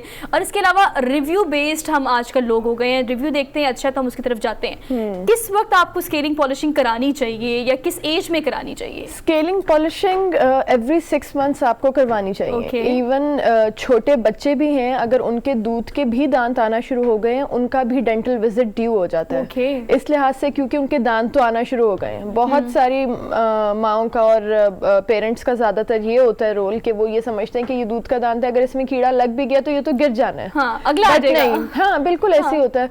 बट बहुत ये बहुत एक मेन फैक्टर है, क्योंकि दूध के दांत के गिरने की भी एज एक स्पेसिफिक होती है। ये नहीं है कि अभी वो निकला तो वो अगले साल गिर जाएगा। उसको हमने हर दांत का अपना एक एक्शन है, किसी ने बाइटिंग में काम हेल्प देनी है, किसी ने च्यूइंग में हेल्प देनी है, तो हमें उनको सेव करना है। हमने ये नहीं सोचना कि दूध का दांत है अभी अगले साल गिर जाएगा तो हम इसको छोड़ दें, इसको खराब रहने दें या कुछ भी नहीं, वो अफेक्ट करेगा दांतों को और आपकी च्यूइंग में और खाने पीने में आपको अफेक्ट करेगा। तो जैसे ही आपके परमानेंट दांत निकलना शुरू हो जाते हैं, जैसे ही आपके दांत आना शुरू हो जाते हैं, तो आपका डेंटल विजिट ड्यू होना शुरू हो जाता है। Scaling and polishing every 6 months आपको करवानी चाहिए, क्योंकि हम लोग बेशक जितनी भी हाइजीन अपनी मेंटेन कर लें, हम लोग को एक डेंटल विजिट ड्यू होता है और एवरी 6 मंथ्स जाके क्लीनिंग जरूरी होती है। क्योंकि अगर हम रेगुलरली ब्रश करते हैं, बिकॉज जब मैंने स्केलिंग और पॉलिशिंग कराई थी तो इतना रेगुलर ब्रश करने के बावजूद भी कुछ चीजें होती हैं जो कि जरूरी होती है हाइजीन के लिए करनी। बिल्कुल छोटे फूड पार्टिकल्स जो होते हैं वो हमारे दांतों के बीच में जितने भी एब्रेशंस हैं, ग्रूव्स वगैरह हैं, उनमें बैठ जाते हैं। हम लोग कभी बहुत जल्दी में ब्रश किया और कभी बिल्कुल आराम से लगे हुए हैं, तो लाइक बहुत सारे फैक्टर्स होते हैं। तो एवरी 6 मंथ्स जाके अपनी क्लीनिंग करवानी चाहिए। एक और चीज़ मैं प्लीज़ बता दूं यहाँ पे कि हम लोगों का इन जनरल ये है कि दांतों की सफाई से दांत वीक हो जाते हैं। अच्छा। बहुत लोग आके कहते हैं कि कैलकुलस बिल्ट हुआ होगा, बहुत सारे येलो स्टेन्स होंगे और गम डिजीज हुई होगी, लेकिन वो कहेंगे हमने सफाई नहीं करवानी क्योंकि दांतों में गैप आ जाते हैं और सेंसिटिव हो जाते हैं। तो ऐसे नहीं होता। दांतों की अब जाहिर है टेक्नोलॉजी बहुत बेहतर हो गई है, मशीन्स बहुत डिफरेंट आ गई हैं। अब हम लोग जो स्केलर जिससे हम क्लीन करते हैं वो हम पेशेंट को अपने हाथ पे लगा के दिखा रहे होते हैं कि देखें ये कुछ नहीं कर रहा, आपके दांत को कुछ नहीं करेगा, सिर्फ बैक्टीरिया रिमूव करेगा। तो वो पेशेंट को काउंसल करना, वो समझाना, वो एक बहुत ज़रूरी चीज़ है, क्योंकि इतनी अवेयरनेस पहले नहीं होती थी जितनी अब आहिस्ता आहिस्ता आना शुरू हो गई है। तो लोगों को बताना पड़ता है कि नहीं, ये आपके दांत सेंसिटिव नहीं करेगा। जाहिर है अगर किसी ने सारी जिंदगी ही नहीं करवाई स्केलिंग तो उसके लिए थोड़ी सी सेंसिटिविटी शुरू के टाइम पे होगी, बट वो बेहतरी की तरफ ही जाएगी। अच्छा, मुझे इस बात पे करेक्ट कीजिएगा, नॉर्मली आपको पता है 2 टाइम होते हैं, या तो हम सुबह करते हैं अपना ब्रश, या हम रात को सोने से पहले करते हैं। एक कॉमन प्रैक्टिस है जो कि मैंने कहीं सुनी थी, हम जब सुबह उठते हैं, ब्रश कर लिया, उसके बाद हमने नाश्ता किया और नाश्ता करके हमने कुछ खाया पिया और उसके बाद सारा दिन हम चलते फिरते रहते हैं। अब वो जो भी पार्टिकल्स हैं फूड के वो रह जाते हैं हमारे दांतों में। क्या नाश्ते के बाद, नाश्ते से पहले ब्रश करने के बाद नाश्ते के बाद ब्रश करना भी जरूरी है, या ये प्रैक्टिस क्या है? मतलब मुझे लगता है ये मिथ है। मैं बताती हूँ, 2 टाइमिंग्स होते हैं टूथब्रश करने के। एक आपने करना है रात को सोने से पहले, ठीक हो गया, और एक आपने करना है सुबह नाश्ते के बाद। और ये कितना गलत करते हैं हम। देखिए मेरा सवाल कितना $1 मिलियन सवाल था मेरा कि हम लोग क्या करते हैं, ब्रश किया सुबह सुबह उठ के, खाना खाया और खाना खा के साथ फायदा ही नहीं है, फायदा नहीं है। होता ये कि आपने दिन में 2 दफ़ा ब्रश करना है, रात को सोने से पहले करना है और सुबह नाश्ते के बाद करना है। जब आपने रात को सोने से पहले टूथब्रश किया है तो आपका सारी रात दांत साफ है, आपने कुछ नहीं खाया, उसके बाद आपने कुछ खाना नहीं है। रात को एक दफा ब्रश कर लिया, कुछ खाए ना आप। हाँ, रात को आपने ब्रश कर लिया और सुबह उठ के फिर आपका मुंह साफ है क्योंकि आपने उसके बाद कुछ भी नहीं खाया। उन लोगों का क्या करें जो कहते हैं कितने अगली हो, उतने ब्रश नहीं किया। नहीं, तो आप रात को अगर करके सोए, आप उठें कुल्ली कर लें, आप माउथ वॉश कर लें, आप पानी से एक दफा थोड़ा सा वार्म वाटर लें, ल्यूक वार्म वाटर लें, आप उससे कुल्ली कर लें। अगर आपको ज्यादा वहम आ रहा है, क्योंकि शुरू में अगर किसी की नई हैबिट कि मैं रात को ब्रश करके सोऊं और मैं सुबह, क्या मतलब है, मैं दांत का ब्रश कर रही हूं। और आपको पता है सुंदर, मैं कहती हूँ, मुझे ऐसा लगता है, मैंने प्रैक्टिस देखी है, 90% लोग इन पाकिस्तान खास तौर पर ये प्रैक्टिस है उनकी। बिल्कुल ऐसे है, करते हैं ऐसे ही है। कौन बताएगा इन्हें? तो हम बताएंगे। देखिए ये गलत नहीं, बट गलत इस तरह है कि अगर हम लोग सुबह नाश्ते के बाद, सुबह नाश्ते से पहले ब्रश कर लेते हैं और उसके फौरन बाद नाश्ता कर लेते हैं, तो वो बस कोई इतनी खास हेल्प नहीं करेगा। रात को आपने सोने से पहले ब्रश करना है, उसके बाद सारी रात आपके दांत साफ हैं, फिर सुबह आपने नाश्ता करना है, नाश्ते के बाद आपने टूथब्रश करना है। अच्छा, और अगर फॉर एग्जांपल हम लोगों की बात भी कर लेते हैं जो सुपरस्टिशियस टाइप है ना कि ये हो जाएगा वो हो जाएगा। अच्छा, अगर हम बात करें नाश्ते से पहले ब्रश करने की, तो अगर हम उसके बाद नाश्ता करें तो उसके बाद भी ब्रश कर सकते हैं? कुछ लोगों को वहम भी तो होता है ना कि नहीं, मैंने नाश्ता नहीं करना। कुल्ली कर लें, बेहतर है, कुल्ली कर लें अगर पहले ब्रश कर लिया नाश्ते हाँ, से तो। क्योंकि अगर फिर आप ओवर ब्रशिंग करें तो फिर आपकी वही बात है कि आप अपने दांतों की जो ऊपर एक प्रोटेक्टिव लेयर है, जो इनेमल है, वो आप बेसिकली उसको खराब कर रहे हैं। अगर आप उसको बार बार ब्रश किए जाएंगे बार बार, तो वो एक ऊपर जो प्रोटेक्टिव लेयर है वो रिमूव आहिस्ता आहिस्ता होना शुरू हो जाती है। हार्ड ब्रशिंग से ये लाइक ये एक्सेसिव ब्रशिंग होती है, इससे खराब होता है। बफर हो रहे हैं आपके जो दांत है, और आहिस्ता आहिस्ता जो प्रोटेक्टिव लेयर है वो डिस्टर्ब होना शुरू हो जाती है और फिर दांत कमजोर हो जाते हैं। इसलिए बहुत ज्यादा रगड़ के भी आपने ब्रश नहीं करना। Sindhesh, thank you so much for joining us today, और बहुत ही अच्छी प्रोडक्शन रही। अच्छा, मेरी प्रोड्यूसर पीछे से कह रही है एक शेर ही सुन लेती। लेकिन देखिए मैंने आपकी इंट्रोडक्शन में कहा कि इनके फेमस होने के और बड़े सारे रीजंस हैं। वैसे हम तो बीइंग अ डेंटिस्ट आप आज हमारे साथ हैं और इसी पर हम बात कर रहे हैं, लेकिन एक प्रोग्राम हम ऐसा भी करेंगे कि आपके पॉडकास्ट को लेके जो है ना वो इस हवाले से हम करेंगे। लेकिन अभी जाते जाते लोगों को इस हवाले से क्या पैगाम देंगे? देखिए आपकी फील्ड हो रहा है, मैं चाहती हूँ कि लोग आपको देखते हैं, फॉलो करते हैं, फील्ड आपकी हो रहा है, लेकिन आप किसी और चीज़ की वजह से भी फेमस है। अच्छा, जो लोग सोशल मीडिया पे आना चाहते हैं, they want to become something, like बहुत कोशिश करते हैं, कोई टिप जो आप सोशल मीडिया के हवाले से लोगों को देना चाहिए? सोशल मीडिया के से आई थिंक लोगों के लिए नंबर्स बहुत मैटर करते हैं। बहुत वो नंबर्स को छोड़ दें और बस जो आप हैं ओरिजिनल रहें, आप जैसे हैं बस वैसे रहें। नंबर्स खुद ही बनते जाएंगे, उनका मैटर, उनसे कोई फर्क नहीं पड़ता। Don't pretend please. देखिए रियल रहेंगे तो रियल चीजें लोग पसंद करते हैं और लोग रिलेट करते हैं। सो सुंदर, thank you so much once again. Thank you जी, थैंक यू सो मच। अच्छा जी, हमने क्विक ब्रेक बस आते हैं। आप देखते रहिए ये प्रोग्राम जिसे हम कहते हैं गुड मॉर्निंग पब्लिक।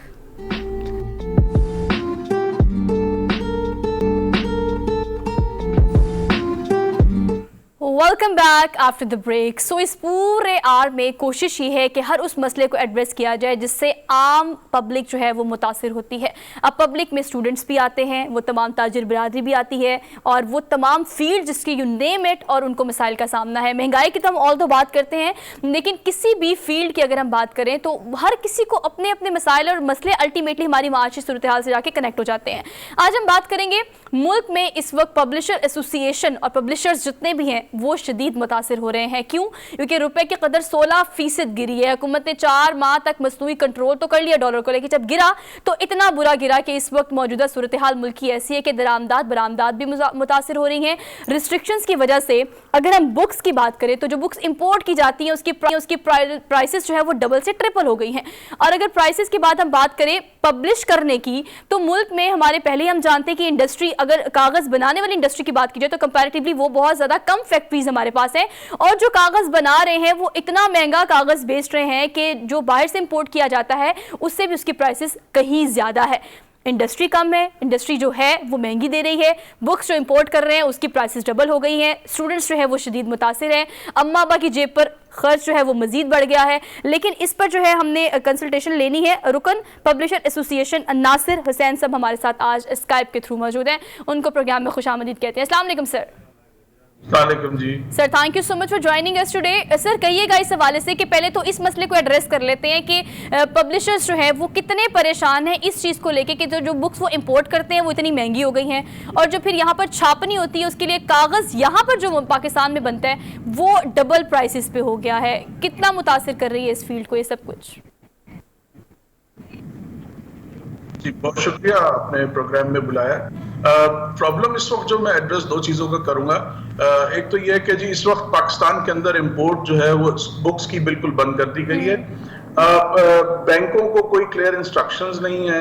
सेकेंडली, बैंकों ने एक लिस्ट इशू की है, स्टेट बैंक ने, एसेंशियल आइटम्स और उसके बाद नॉन एसेंशियल आइटम्स।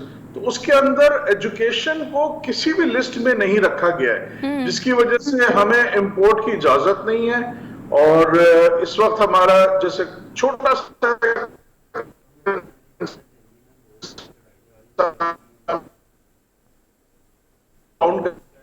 उसकी भी हमें बैंक से अप्रूवल नहीं मिल रही क्लियरेंस के लिए, और जो 2 महीने से पिछले वो भी स्टॉप लगाया हुआ है, जिसकी वजह से लीगल नोटिसेस आने शुरू हो गए हमें। और पेपर की अगर आप बात करती है कि जी लोकल पेपर, इस वक्त हमारा इंपोर्टेड पेपर मार्केट में अवेलेबल ही नहीं है। ठीक है। और सेकेंडली, जो लोकल पेपर बना रहे हैं मिल्स, वो पेपर की क्वालिटी इतनी खराब है कि वो प्रिंटिंग के किसी उसमें नहीं है, और उन्होंने अपनी जो प्राइसेस हैं वो इंपोर्टेड पेपर से भी ज्यादा कर दी हैं और 100% एडवांस मांगते हैं, 4-4, 6-6 महीने का टाइम लेते हैं। और इस वक्त जो इंपोर्टेड पेपर पे ड्यूटी टैक्सेस इतने ज्यादा गवर्नमेंट ने बढ़ा दिए थे, जिसके ऊपर हमने काफी गवर्नमेंट से हम जिस लेवल पे हम जा सकते हैं, मिनिस्टर लेवल, फेडरल, हमारे जो लोकल से इनके, तो हमने बहुत उनसे कोशिश की, उनको रिक्वेस्ट की कि अगर ये हमारा आप किसी तरह से फेडरल में कुछ इस पे नजरसानी कराएं कि जी इंपोर्ट, आप किसी भी मुल्क में देखिए पेपर की इंपोर्ट और उसके ऊपर ड्यूटी टैक्सेस नहीं है, बहुत जिस वजह से ज़ाहिर किताबें लोकल के हिसाब से भी बहुत महंगी और इंपोर्टेड। देखिए इस वक्त सब बिल्कुल स्टैंड स्टिल हुआ है इस वक्त जो बुक बिजनेस है। और अब आप मार्च का सेशन जो हमारा, सॉरी मैं आपकी बात को इंटरप्ट कर रही हूँ, इस चीज को ऐड कीजिएगा। स्टेट बैंक जो है इस वक्त कोई मार्केट में किताब, अच्छा नासिर, इस चीज़ को एड्रेस कीजिएगा थोड़ा सा कि स्टेट बैंक के इंस्ट्रक्शंस के बाद आपको पता है डॉलर का कितना बड़ा मसला है इस वक्त मार्केट में। जो बुक्स इंपोर्ट की जाती हैं वो बड़ी तादाद में मौजूद है, लेकिन कोई वे आउट नहीं निकल रहा कि किस तरह से जो है वो डिस्ट्रीब्यूशन को मेक श्योर किया जा सके। स्टूडेंट्स जो हैं, अब ये प्राइसेस इतनी बढ़ गई हैं कि उनकी अफोर्डेबिलिटी से बात कहीं आगे निकल गई है। कितनी बड़ी तादाद में बुक्स ऐसी हैं जो कि पहुंच चुकी है पाकिस्तान, लेकिन आप तक नहीं पहुंच रही है। पब्लिक जो एसोसिएशन है, पब्लिशर्स जितने भी हैं, वो इसको किस तरह से वे आउट निकालने की कोशिश कर रहे हैं? आपके पास कुछ सजेशन है कि आप इस तरह से चीज़ों को ठीक कर सकते हैं?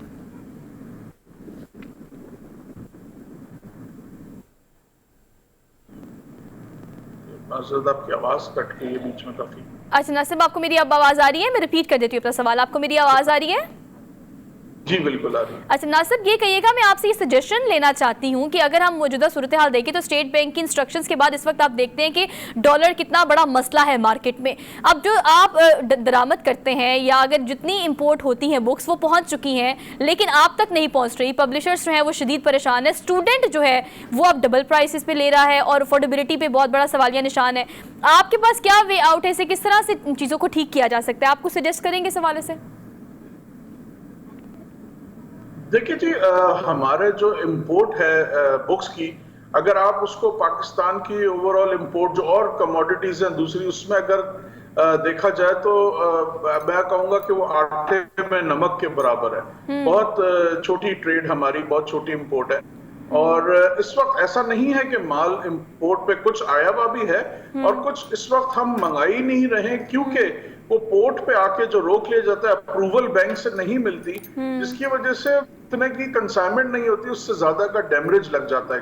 अब इस वक्त जो पोर्ट पे है उस पर डैमेज इतना हो गया है, तो फिलहाल ये कि ऑर्डर्स हैं स्कूल्स के, ज़ाहिर है उनको तो सेशन आगे मार्च अप्रैल में स्टार्ट करना है, लेकिन इस वक्त अवेलेबिलिटी कोई नहीं है किताब की और ना हो सकेगी अगर इन्होंने कोई फौरी एक्शन इसके ऊपर नहीं लिया। इंपोर्ट को एटलीस्ट बुक्स की इंपोर्ट को खोला जाए और हमारा तो यही स्टेट बैंक से जो मिनिस्टर उनसे ठीक है नासिब, इस हवाले से किसी भी लिस्ट में डाला ही नहीं गया।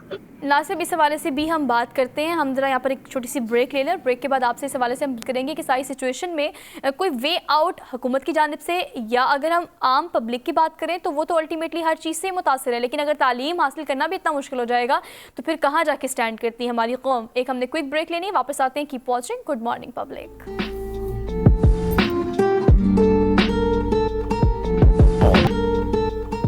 Welcome back after the break. Nasir साहब हमारे साथ मौजूद हैं और वो पब्लिशर एसोसिएशन के जो है वो रुकन है, तो उनको जितने भी मसले हैं हम उसको एड्रेस करने की कोशिश कर रहे हैं। नासिर साहब, इस पर कंक्लूड कीजिएगा कि अगर चले हम बात कर लेते हैं यहाँ पर मौजूद मिल्स की, दरामदात का मसला है, डॉलर का मसला है, मार्केट में रेट बहुत ज़्यादा है, लेकिन ये जो यहाँ पर मौजूद है मिल्स, उनका क्या? एक तो तादाद में बहुत कम है, दूसरा आपने कहा कि वो पेपर ही इस तरह का प्रोड्यूस कर रहे हैं कि क्वालिटी बहुत गिरी हुई है, लेकिन जो प्रोड्यूस कर रहे हैं आपको लगता नहीं कि उनको रेगुलेट करना चाहिए इस हवाले से कि वो प्राइसेस डबल दे रहे हैं जो कि बाहर से इंपोर्ट किया जाता है उससे भी ज्यादा है? जी बिल्कुल, मैंने आपसे कहा कि हम तो रिक्वेस्ट कर सकते हैं। ज़ाहिर है ये जिस मिनिस्ट्री या जिस इदारे के नीचे ये फॉल करते हैं, ये कम से कम उनका काम है कि उसको देखें कि ये प्राइसेस अपनी मर्जी से क्यों इतनी बढ़ा रहे हैं, रीजन क्या है, और ये एडवांस पेमेंट्स और 100 मतलब पेपर ऐसी चीज है जो कि रेडिली अवेलेबल मार्केट में मिलना चाहिए। अब आज अगर 100% पेमेंट भी कर दूं और 4 महीने का टाइम मिले मुझे डिलीवरी का, तो वो मेरे लिए आई गेस बेकार है, क्योंकि मैं टाइमली पब्लिश नहीं कर सकूंगा किताब, या लोकल प्रिंट नहीं कर सकूंगा। तो ये चीज ज़ाहिर है जो इदारे जिसके नीचे आता है उनको बिल्कुल देखना चाहिए कि इसकी रीजन क्या है कि पेपर उन्होंने इंपोर्टेड से भी ज्यादा महंगा कर दिया है और अवेलेबिलिटी की भी बहुत बड़ा एक सवाल है। तो अच्छा नासिर, ये कहिएगा, आप ये भी कह रहे थे कि सेशन देखिए ख़त्म होने वाला है, पता है बच्चों के एनुअल एग्जाम्स हुए हैं, अगली क्लासेस में ग्रेड्स में बच्चे प्रमोट हो रहे हैं। अब आपको पता है कैम्ब्रिज की हमने खबर दी थी 16% जो है वो एक फ़ीस रजिस्ट्रेशन एक सब्जेक्ट की जो है उसमें इजाफा हुआ है। अब आप बुक्स की अगर बात करें तो आप देखिए इसकी प्राइस भी बढ़ी है। अब सेशन ख़त्म होने के बाद बच्चे जो है अगली ग्रेड में जा रहे हैं। अब हमारे पास कोई अल्टरनेटिव मौजूद है या हमारे पास कोई बैकअप है कि अगर हम इम्पोर्ट को या इन सब मसलों को हल नहीं करते या एड्रेस नहीं करते वक्त पे, तो क्या शॉर्टेज तो नहीं हो जाएगी किताबों की? कुछ मौजूद है हमारे पास? नहीं जी, बिल्कुल शॉर्टेज तो है। मैंने अभी क्या, मुझसे आप अगर मेरे इदारे से कोई किताबें अगर मांगता है तो मेरे पास ऐसा कुछ भी नहीं है ऑफर करने के लिए। अच्छा। ऑर्डर्स स्कूल जरूर दे रहे हैं, हमें ऑर्डर्स भी आ रहे हैं, लेकिन हम कोई इनको टाइम फ्रेम नहीं दे सकते। अगर मैं आज इंपोर्ट करना चाहूँ, अगर मैं कहता हूँ जी मैं 1 महीने में इंपोर्ट करके आपको, लेकिन यहाँ पर आके वो किताब अगर रिलीज बैंक नहीं कर रहा हमें, तो वो 1-1.5 महीने अगर पड़ी, तो मैं टाइम फ्रेम कोई स्कूल को दे नहीं सकता, जिसकी वजह से ज़ाहिर है जो नया सेशन स्टार्ट होगा बच्चों का उसमें उनको जरूर दुश्वारी होगी। और ज़ाहिर है अवेलेबिलिटी का तो बहुत बड़ा क्वेश्चन है, क्योंकि गवर्नमेंट ने हमें एजुकेशन को किसी लिस्ट में रखा ही नहीं है कि बैंक जो भी इस वक्त है कि उनको कोई इंस्ट्रक्शंस क्लियर दी जाए कि जी चले ठीक है एजुकेशन के लिए आप उसको क्लियरेंस वगैरह दीजिए। और तो हमें एजुकेशन इस वो जैसे ना लीस्ट प्रायोरिटी पे उसको रखा हुआ है। तो गवर्नमेंट से यही हम रिक्वेस्ट कर सकते हैं कि at least education which is I think that it's a backbone of any country की जो एजुकेशन पढ़ाई, लेकिन हमारे यहाँ अनफॉर्चुनेटली जो है वो उसको कोई उसमें लाया नहीं जाता, किसी एसेंशियल उसके किसी अंदर खातिर में नहीं लाया जाता। ठीक कह रहे हैं हम नासिर साहब, thank you so much for joining us today. और आती थी वो कुछ भी नहीं है, बस हम क्या करते हैं कि हम एड्रेस करते हैं, तो वहाँ से भाई इसके कि हमें तकलीफ़ होती है इस चीज़ की कि मुल्क और कौमें जो हैं वो तालीम से बनती हैं, और हमारे अगर बजट की बात की जाए तो 2-3% से ज़्यादा हम तालीम का बजट रखते नहीं हैं। और अभी इस वक्त सूरत हाल ये है कि जिस मुल्क में यानी इस्लामी जमहूरिया पाकिस्तान में किताबें मुफ्त मिलनी चाहिए, लेकिन यहाँ सब्जेक्ट की किताबें जो हैं जिसको पढ़कर बच्चे ने सिर्फ अपनी रेगुलर स्टडीज़ जो है उसको कंप्लीट करना है, उसका फुकदान भी होना शुरू हो गया है। तो बच्चे कैसे पढ़ेंगे और मुल्क जो है वो कैसे तरक्की करेगा, कुछ इस बारे में सोचें। हर चीज़ अल्टीमेटली लिंक करती है हमारी माशी सूरत हाल से, जो कि ख़राब से ख़राब तर होती जा रही है, और माशी सूरत हाल लिंक करती है सियासी सूरत हाल से। सियासत करने वालों को थोड़ा सा सोचना चाहिए इस हवाले से। ऑल द प्रोग्राम में आगे बढ़ते हैं। अगली खबर जो है वो स्पोर्ट्स से है, और स्पोर्ट्स भी 1 2 3 4 5 आप यू नेम इट। हम आपकी मुलाकात कराएंगे आज एक ऐसे एथलीट से या एक ऐसे बंदे से जो कि बेसिकली कोई ऐसी चीज़ नहीं है, वो स्विमिंग हो, स्काई डाइविंग हो, एक्सवाईज़ेड यू नेम इट, और उन्होंने वो सब चीज़ें एक्सपीरियंस की हुई हैं। तो आपकी मुलाकात कराते हैं। सैयद इमाद हाशमी हमारे साथ मौजूद है, मशहूर तो इस हवाले से कि स्काई डाइविंग करते हैं। तो इनको आज के प्रोग्राम में हम वेलकम कहते हैं। अस्सलाम वालेकुम इमाद। वालेकुम अस्सलाम। कैसे हैं आप? अल्लाह का शुक्र। Thank you so much for joining us today. मैंने इंट्रोडक्शन में कह दिया कि आप, बल्कि मैंने आपसे ब्रेक में पूछा था, स्विमिंग भी करते हैं हम, कराटे भी करते हैं, फिर हमने स्काई डाइविंग भी की है, लेकिन जो आपके मशहूर होने की सबसे बड़ी वजह है वो ये कि स्काई डाइविंग आप बड़े शौक से करते हैं। एक एडवेंचरस खेल है, ख़तरनाक भी होता है। शौक है या बस मैंने करना है, जो मैंने सब करना है इसलिए मैंने किया है? नहीं जी, शौक तो ऑब्वियसली है, बट क्योंकि मैं पहले स्विमिंग में नेशनल स्विमर रह चुका हूँ, पाकिस्तान टीम में मैं रह चुका हूँ, तो अब यू नो पाकिस्तान में उस तरह की ट्रेनिंग अपॉर्चुनिटीज़ नहीं होती, और एज यू ग्रो ओल्डर तो वो आप लैक करना शुरू कर देते हैं। अगर आप इंटरनेशनल कॉम्पिटिशंस की बात करें तो स्काई डाइविंग इस वक्त you know I am in that perfect age कि इस वक्त अगर मैं if I start in that sports तो I can excel a lot. तो इस वक्त I am the youngest sky diver of Pakistan, और I hold USPA license, B license, तो I am planning to pursue it. अच्छा, ऑब्वियसली हम बात नहीं करते हैं कि पाकिस्तान में किस चीज़ का रुझान ज़्यादा है। अगर आप नेशनल टीम की आपने बात की, ऑब्वियसली फिर इससे होता है कि बहुत सारे कंपटीशंस होते हैं इंटरनेशनल लेवल पे, आप उसमें यकीनन पार्टिसिपेट भी करते होंगे। इस तरह की कौन कौन सी एक्टिविटीज़ जो हैं वो आपके एक्सपीरियंस में रही हैं? अगर आप कॉम्पिटिशन्स की बात करें, मैंने सारे स्पोर्ट्स के कॉम्पिटिशन्स खेले हुए हैं। स्विमिंग में तो मैं नेशनल लेवल पे रह चुका हूँ, मैंने शूटिंग के कॉम्पिटिशन्स भी खेले हैं, मैंने कराटे के भी खेले हैं। स्काई डाइविंग के अंदर अभी मैं नया इंटर हुआ हूँ, तो अभी इसका एज सच मैंने कंपटीशन कोई नहीं खेला, but I plan on competing 2025 के वर्ल्ड चैम्पियनशिप स्काई डाइविंग का, जो कि फर्स्ट टाइम होगा कि कोई भी एथलीट पाकिस्तान को स्काई डाइविंग के अंदर रिप्रेजेंट करा होगा वर्ल्ड चैम्पियनशिप में। So for that I am looking for sponsors जो कि they can help me prepare for this, क्योंकि बड़ी महंगी स्पोर्ट्स है स्काई डाइविंग, इक्विपमेंट वगैरह हर चीज़, एंड यू नो जहाज ऊपर जाता है, तेल लगता है, सो इट्स क्वाइट एक्सपेंसिव। अच्छा, आपको बताइए बात, आप एक बात कर रहे हैं कि ऑब्वियसली स्काई डाइविंग इटसेल्फ एक स्पोर्ट्स है, लेकिन आपको पता है लोग इसे एक एडवेंचर के तौर पे लेते हैं, वेरी काइंड ऑफ थिंग जो बड़ा आपको अट्रैक्ट करती है और आप इसे एक्सपीरियंस करना चाहते हैं। एक्सपेंसिव कितना है? अगर सम्मन के मुझे लगता है सारों को शौक है कि हमने ये करना है, बिकॉज उनको लगता है कि सारी प्रिकॉशंस हैं और सब कुछ हमें बांधा हुआ है, हर चीज़ की एहतियात जो है वो की हुई है, लेकिन डेंजरस तो है। कितना डेंजर होता है इसमें?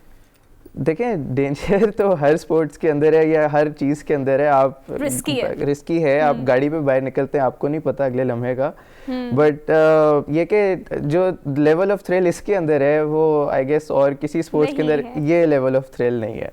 अच्छा, इसके अलावा मैंने आपको बताया कि मतलब व्यूअर्स जो हमें देख रहे हैं कि और बहुत सी चीज़ों का शौक है आपको, स्विमिंग का शौक है, और व्हाट एल्स यू लाइक आप जो नॉर्मली करते हैं? मैं इस वक्त पढ़ रहा हूँ, मैं बिजनेस की डिग्री कर रहा हूँ, सेमेस्टर 5 के अंदर हूँ, but I plan on pursuing sports full time. Okay, तो पाकिस्तान में क्या आप स्पोर्ट्स का स्कोप देखते हैं? पाकिस्तान में देखिए, अगर हमारे पास काफ़ी अच्छी मल्टीनेशनल कंपनीज़ हैं, हमारे पास अच्छे बिजनेसमैन हैं, ऑर्गेनाइजेशंस हैं, अगर देखिए पाकिस्तान में टैलेंट बहुत ज़्यादा है। अभी आप देखें कि स्विमिंग का भी टैलेंट निकल रहा है, बॉक्सिंग का भी टैलेंट निकल रहा है, क्रिकेट के अंदर आपके पास हर रोज़ नया टैलेंट निकल रहा है, और अब स्काई डाइविंग का भी आ गया। तो द थिंग इज़ कि अगर राइट स्पॉन्सरशिप और राइट पाथ अगर दिया जाए, राइट अपॉर्चुनिटी दी जाए, तो पाकिस्तान स्पोर्ट्स के अंदर बहुत एक्सेल कर सकता है। और स्पोर्ट्स इंडस्ट्री इटसेल्फ बहुत बड़ी इंडस्ट्री है। आप देखें कि जो ममालिक तरक्की कर रहे हैं, अमेरिका को देख लें या आप ऑस्ट्रेलिया को देख लें, आप किसी मुल्क को देख लें, इंडिया को आप देख लें, तो ये सारे ममालिक यू नो, आप स्पोर्ट्समैन एक ऐसी चीज़ होती है कि वो इंटरनेशनली जाता है और आपके कंट्री को रिप्रेजेंट कर रहा होता है। So with right opportunity, right support, Pakistan की स्पोर्ट्स इंडस्ट्री बड़ी ग्रो कर सकती है, जो कि ना सिर्फ आपकी इकोनॉमी को हेल्प कर सकती है, आपकी रेपुटेशन ओवरऑल इंटरनेशनली बेहतर कर सकती है, और ओवरऑल आपको बहुत फ़ायदा हो सकता है इसके अंदर। अच्छा, on this all scenarios from like how many years जो आपको लगे हैं इनटू ऑल दिस, कब से किस उम्र से कर रहे हैं? अभी तो आप यंगेस्ट जो है वो स्काई डाइविंग है, लेकिन वो तो आप शौक से कर रहे हैं। इससे पहले आपने जो टाइम लगाया वो स्विमिंग में भी था और बाकी चीज़ों में भी था, तो कितने साल लगे हैं इस सब को करने में? आई वॉज 6 years old जब से मैं स्पोर्ट्स के अंदर हूँ। I was 6 years old because of अम्मा अब्बा, और आपको अपना शौक था कि भी स्पोर्ट्समैनशिप स्पिरिट होनी चाहिए आप में और आपने स्पोर्ट्स में जाना है। देखिए वो अम्मी के सपोर्ट के बगैर तो आप में शौक भी नहीं आ सकता। हाँ, तो आपकी वो सोच अम्मा अब्बा डालते हैं आपके अंदर। बिल्कुल, तो वो आपकी अपब्रिंगिंग होती है जो आपको इन्फ्लुएंस करती है इस तरह की चीज़ों में जाने के लिए। तो जाहिर सी बात है ये आपका एनवायरनमेंट होता है जिसके अंदर आपकी परवरिश हो रही है, तो उसके फिर आप इस तरह से ग्रो अच्छा, एक स्पोर्ट्समैनशिप जो स्पिरिट होती है ना, उसमें आपको पता होता है कि मेंटली, फिजिकली, इमोशनली एक आप और ही आपका एक ऑरा होता है, तो इन सब चीज़ों को मेंटेन कैसे करते हैं? Obviously you are doing your studies as well ना, तो फिर कैसे हर चीज़ को मैनेज करते हैं और कैसे टाइम निकालते हैं? प्रैक्टिस बहुत ज़रूरी होती है किसी भी काम के लिए, रोज़ाना स्विमिंग भी करनी है ताकि उसमें से आप निकले भी ना, आपकी बॉडी यूज टू रहे उसके, तो हाउ कुड यू मैनेज?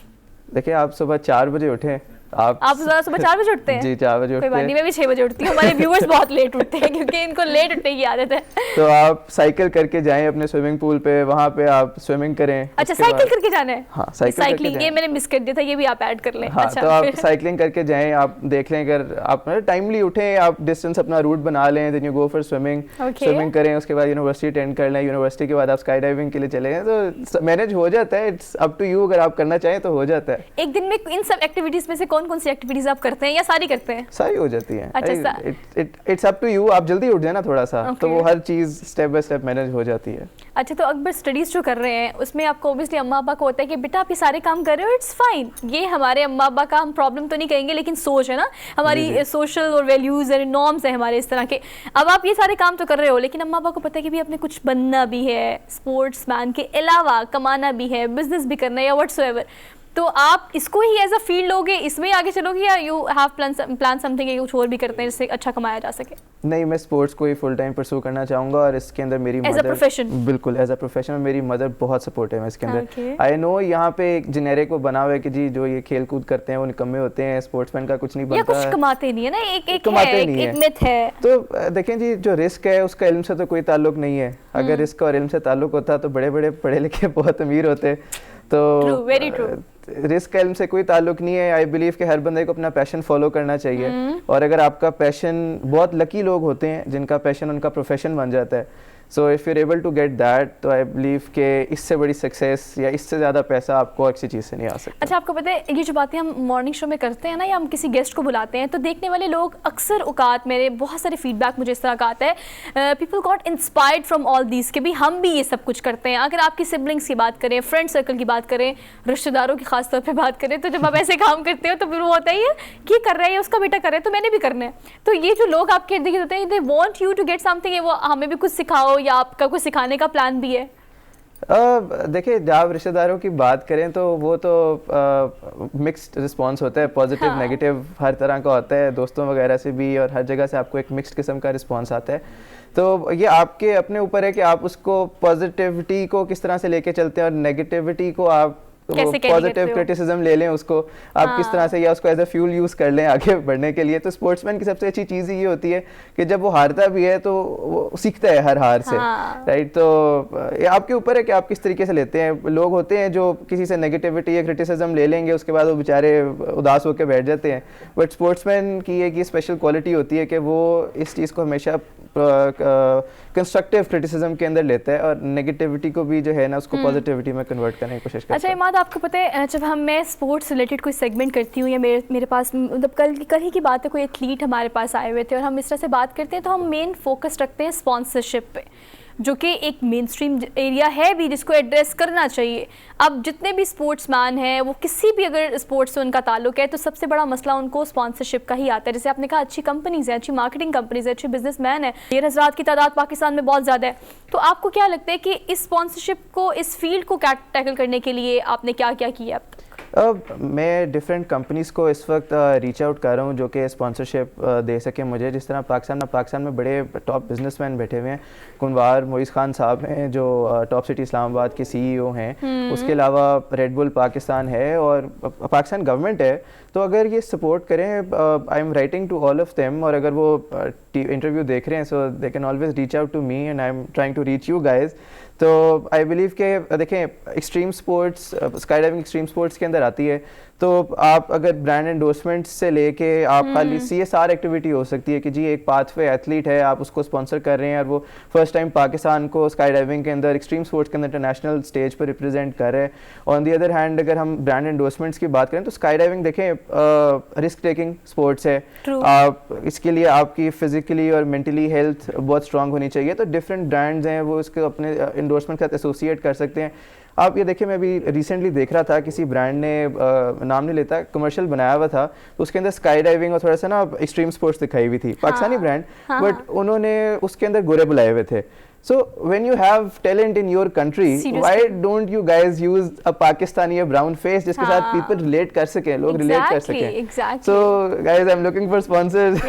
ये देखिए सबसे ज्यादा आज तक का काइंड अपील थी जो कि कंसर्न डिपार्टमेंट से या कंपनी से की जा सकती है कि भाई यहाँ भी नजरसानी करें, यहाँ भी देखें, टैलेंट पाकिस्तान में ही मौजूद है। अच्छा, एक फैक्टर है, वो ये है कि अगर आप ओलंपिक्स की बात करें, करोड़ों डॉलर का उनका बजट होता है। अगर आप वहाँ जाते हैं, पार्टिसिपेट करते हैं, आप अगर कंसर्न डिपार्टमेंट्स की बात करें जो कि स्पोर्ट्स रिलेटेड है, महकमा जात, वो अगर स्पॉन्सर करते हैं, तो अगर आप पाकिस्तान को रिप्रेजेंट कर रहे हैं और जीत रहे हैं, तो वो पैसा मुल्क में वापस आ रहा है जी। इस हवाले से आपको क्या लगता है कि आपके इर्द गिर्द भी ऐसे बहुत सारे स्पोर्ट्समैन होंगे जो सिर्फ इस वजह से कि स्पॉन्सर्स नहीं है, दे कुड नॉट लाइक, वो अप्रोच नहीं कर सकते इस तरह के प्लेटफॉर्म्स? बिल्कुल आप ठीक कह रही हैं। ऐसे कई स्पोर्ट्समैन हैं जिनको अपॉर्चुनिटी नहीं मिल पाती, उनके पैसों की शॉर्टेज की वजह से, अफोर्ड भी नहीं कर सकते कुछ लोग, हम लोग तो कर सकते हैं कुछ लोग। और आपने बात की कि मुल्क में पैसा वापस आ रहा है, देखिए पैसे से बड़ी चीज होती है आपके मुल्क की रेपुटेशन, आपकी बाहर इज्जत क्या है। तो जब आप कहीं किसी मुल्क में जाके जीतते हैं तो आप अपने मुल्क को रिप्रेजेंट कर रहे हैं। आपकी देखें, अभी पाकिस्तान को लेके मैं जब स्काई डाइविंग करता रहा तो वो लोग थोड़ा सा ना जरा पाकिस्तानी बंदे के साथ जंप करते हुए दे टेक इट जरा थोड़ा सा कि यार ये इनकी रेपुटेशन ऐसी है ऐसे, but when you represent them, आप अपने मुल्क को रिप्रेजेंट कर रहे हैं तो आपकी इमेज बेहतर हो रही है। दे रियलाइज कि ये टेररिस्ट कंट्री नहीं है, यहाँ से अच्छे लोग हैं यहाँ पे। So it's a very positive thing और रिप्रेजेंटेशन हर स्पोर्ट्स के अंदर होनी चाहिए। और आपको पता है जब वो एक विनिंग पॉइंट होता है ना, मतलब मेरे शो में अब तक जितने भी लोग आए हैं वो गोल्ड मेडलिस्ट हैं, विनर्स हैं। When you are representing Pakistan, तो आप सोचें वो क्या प्राउड मोमेंट होता है कि आप पाकिस्तान का अच्छा इमेज पोर्ट्रे कर रहे होते हैं in front of all other countries जो उसमें पार्टिसिपेट करती हैं। लेकिन आपको पता है जिन मसलों का हमें सामना होता है ना इमाद, फिर हम उसको एड्रेस करने की कोशिश करते हैं, या कुछ भी नहीं तो चले सोसाइटी को वापस देने की कोशिश करते हैं। आपका कोई प्लान है इस हवाले से कि जितनी फील्ड्स, जितने स्पोर्ट्स में आप अपने आप को एक्सपर्ट समझते हैं उसको आगे फॉरवर्ड भी करें? बिकॉज बहुत सारे लोग हैं जो सीखना चाहते हैं but they are not able to do so.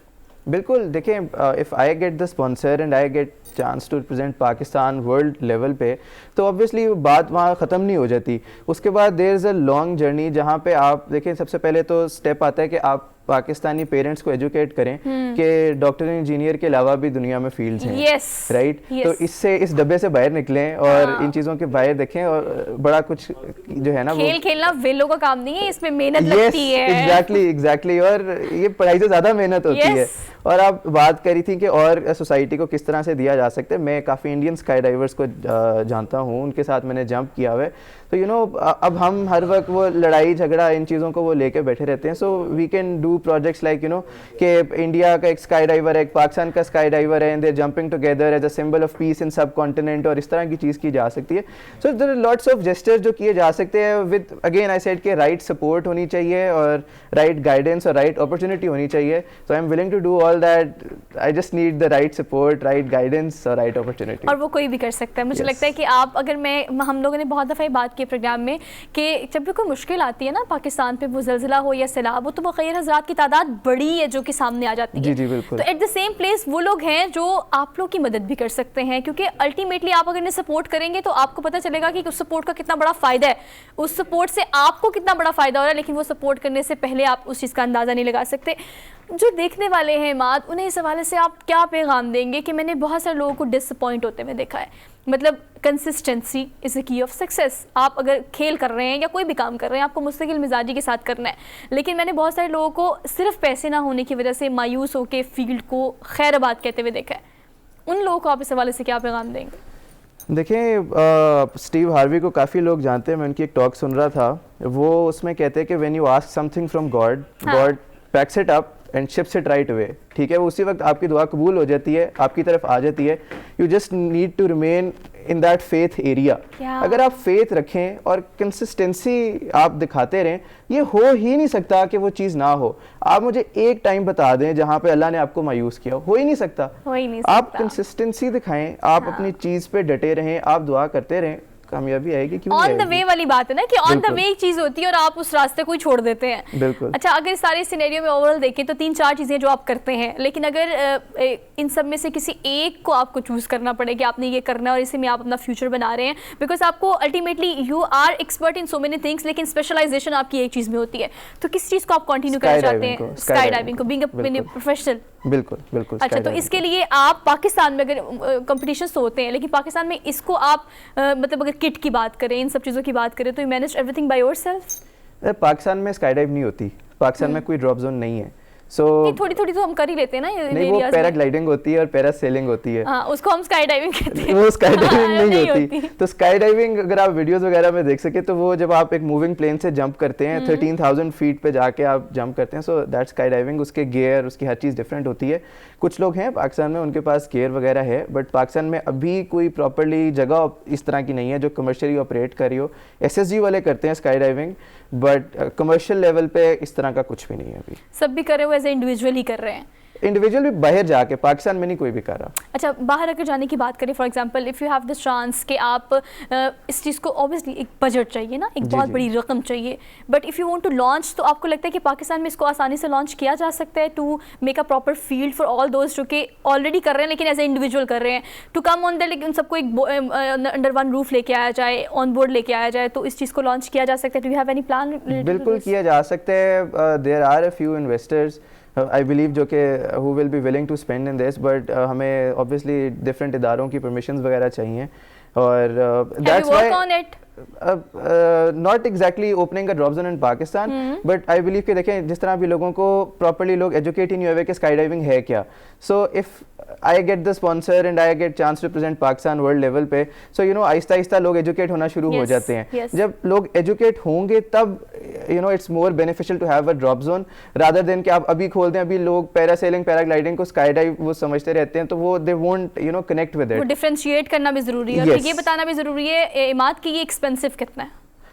Expensive देखें, कोई एक फिक्स्ड अमाउंट नहीं आप कह सकते। Different time of the year और different drop zones, different countries, different rates होते हैं। सो बट एक्सपेंसिव काफ़ी होता है, ये मैं बता सकता हूँ, बट कोई प्राइस कोट नहीं कर सकते। अच्छा, एनी मैसेज जो आप देना चाहें for all sportsman, hear me out, कि भी ऐसे आपको करना चाहिए अपनी just stay consistent guys, everything's gonna fall in place. Key of success. Yes. Thank you so much Imad for being here. अच्छी डिस्कशन रही, होपफुली कि जो हमें देखने वाले हैं उनको आखिरी बात पूरे प्रोग्राम में ज़रूर समझ आई होगी कि मुस्तकिल मिजाजी हर चीज़ में बहुत ज़्यादा ज़रूरी है, वही आपको कामयाब करती है। So we are done with the show for today. इंशाल्लाह आपसे कल मुलाकात करेंगे। अपना फीडबैक ऑन एंड ऑफ हमें देते रहें और अपना बहुत सारा ख्याल रखें। और एक और बात, अपने से मुंसलिक लोगों का भी ख्याल रखिएगा। अल्लाह हाफ़िज़।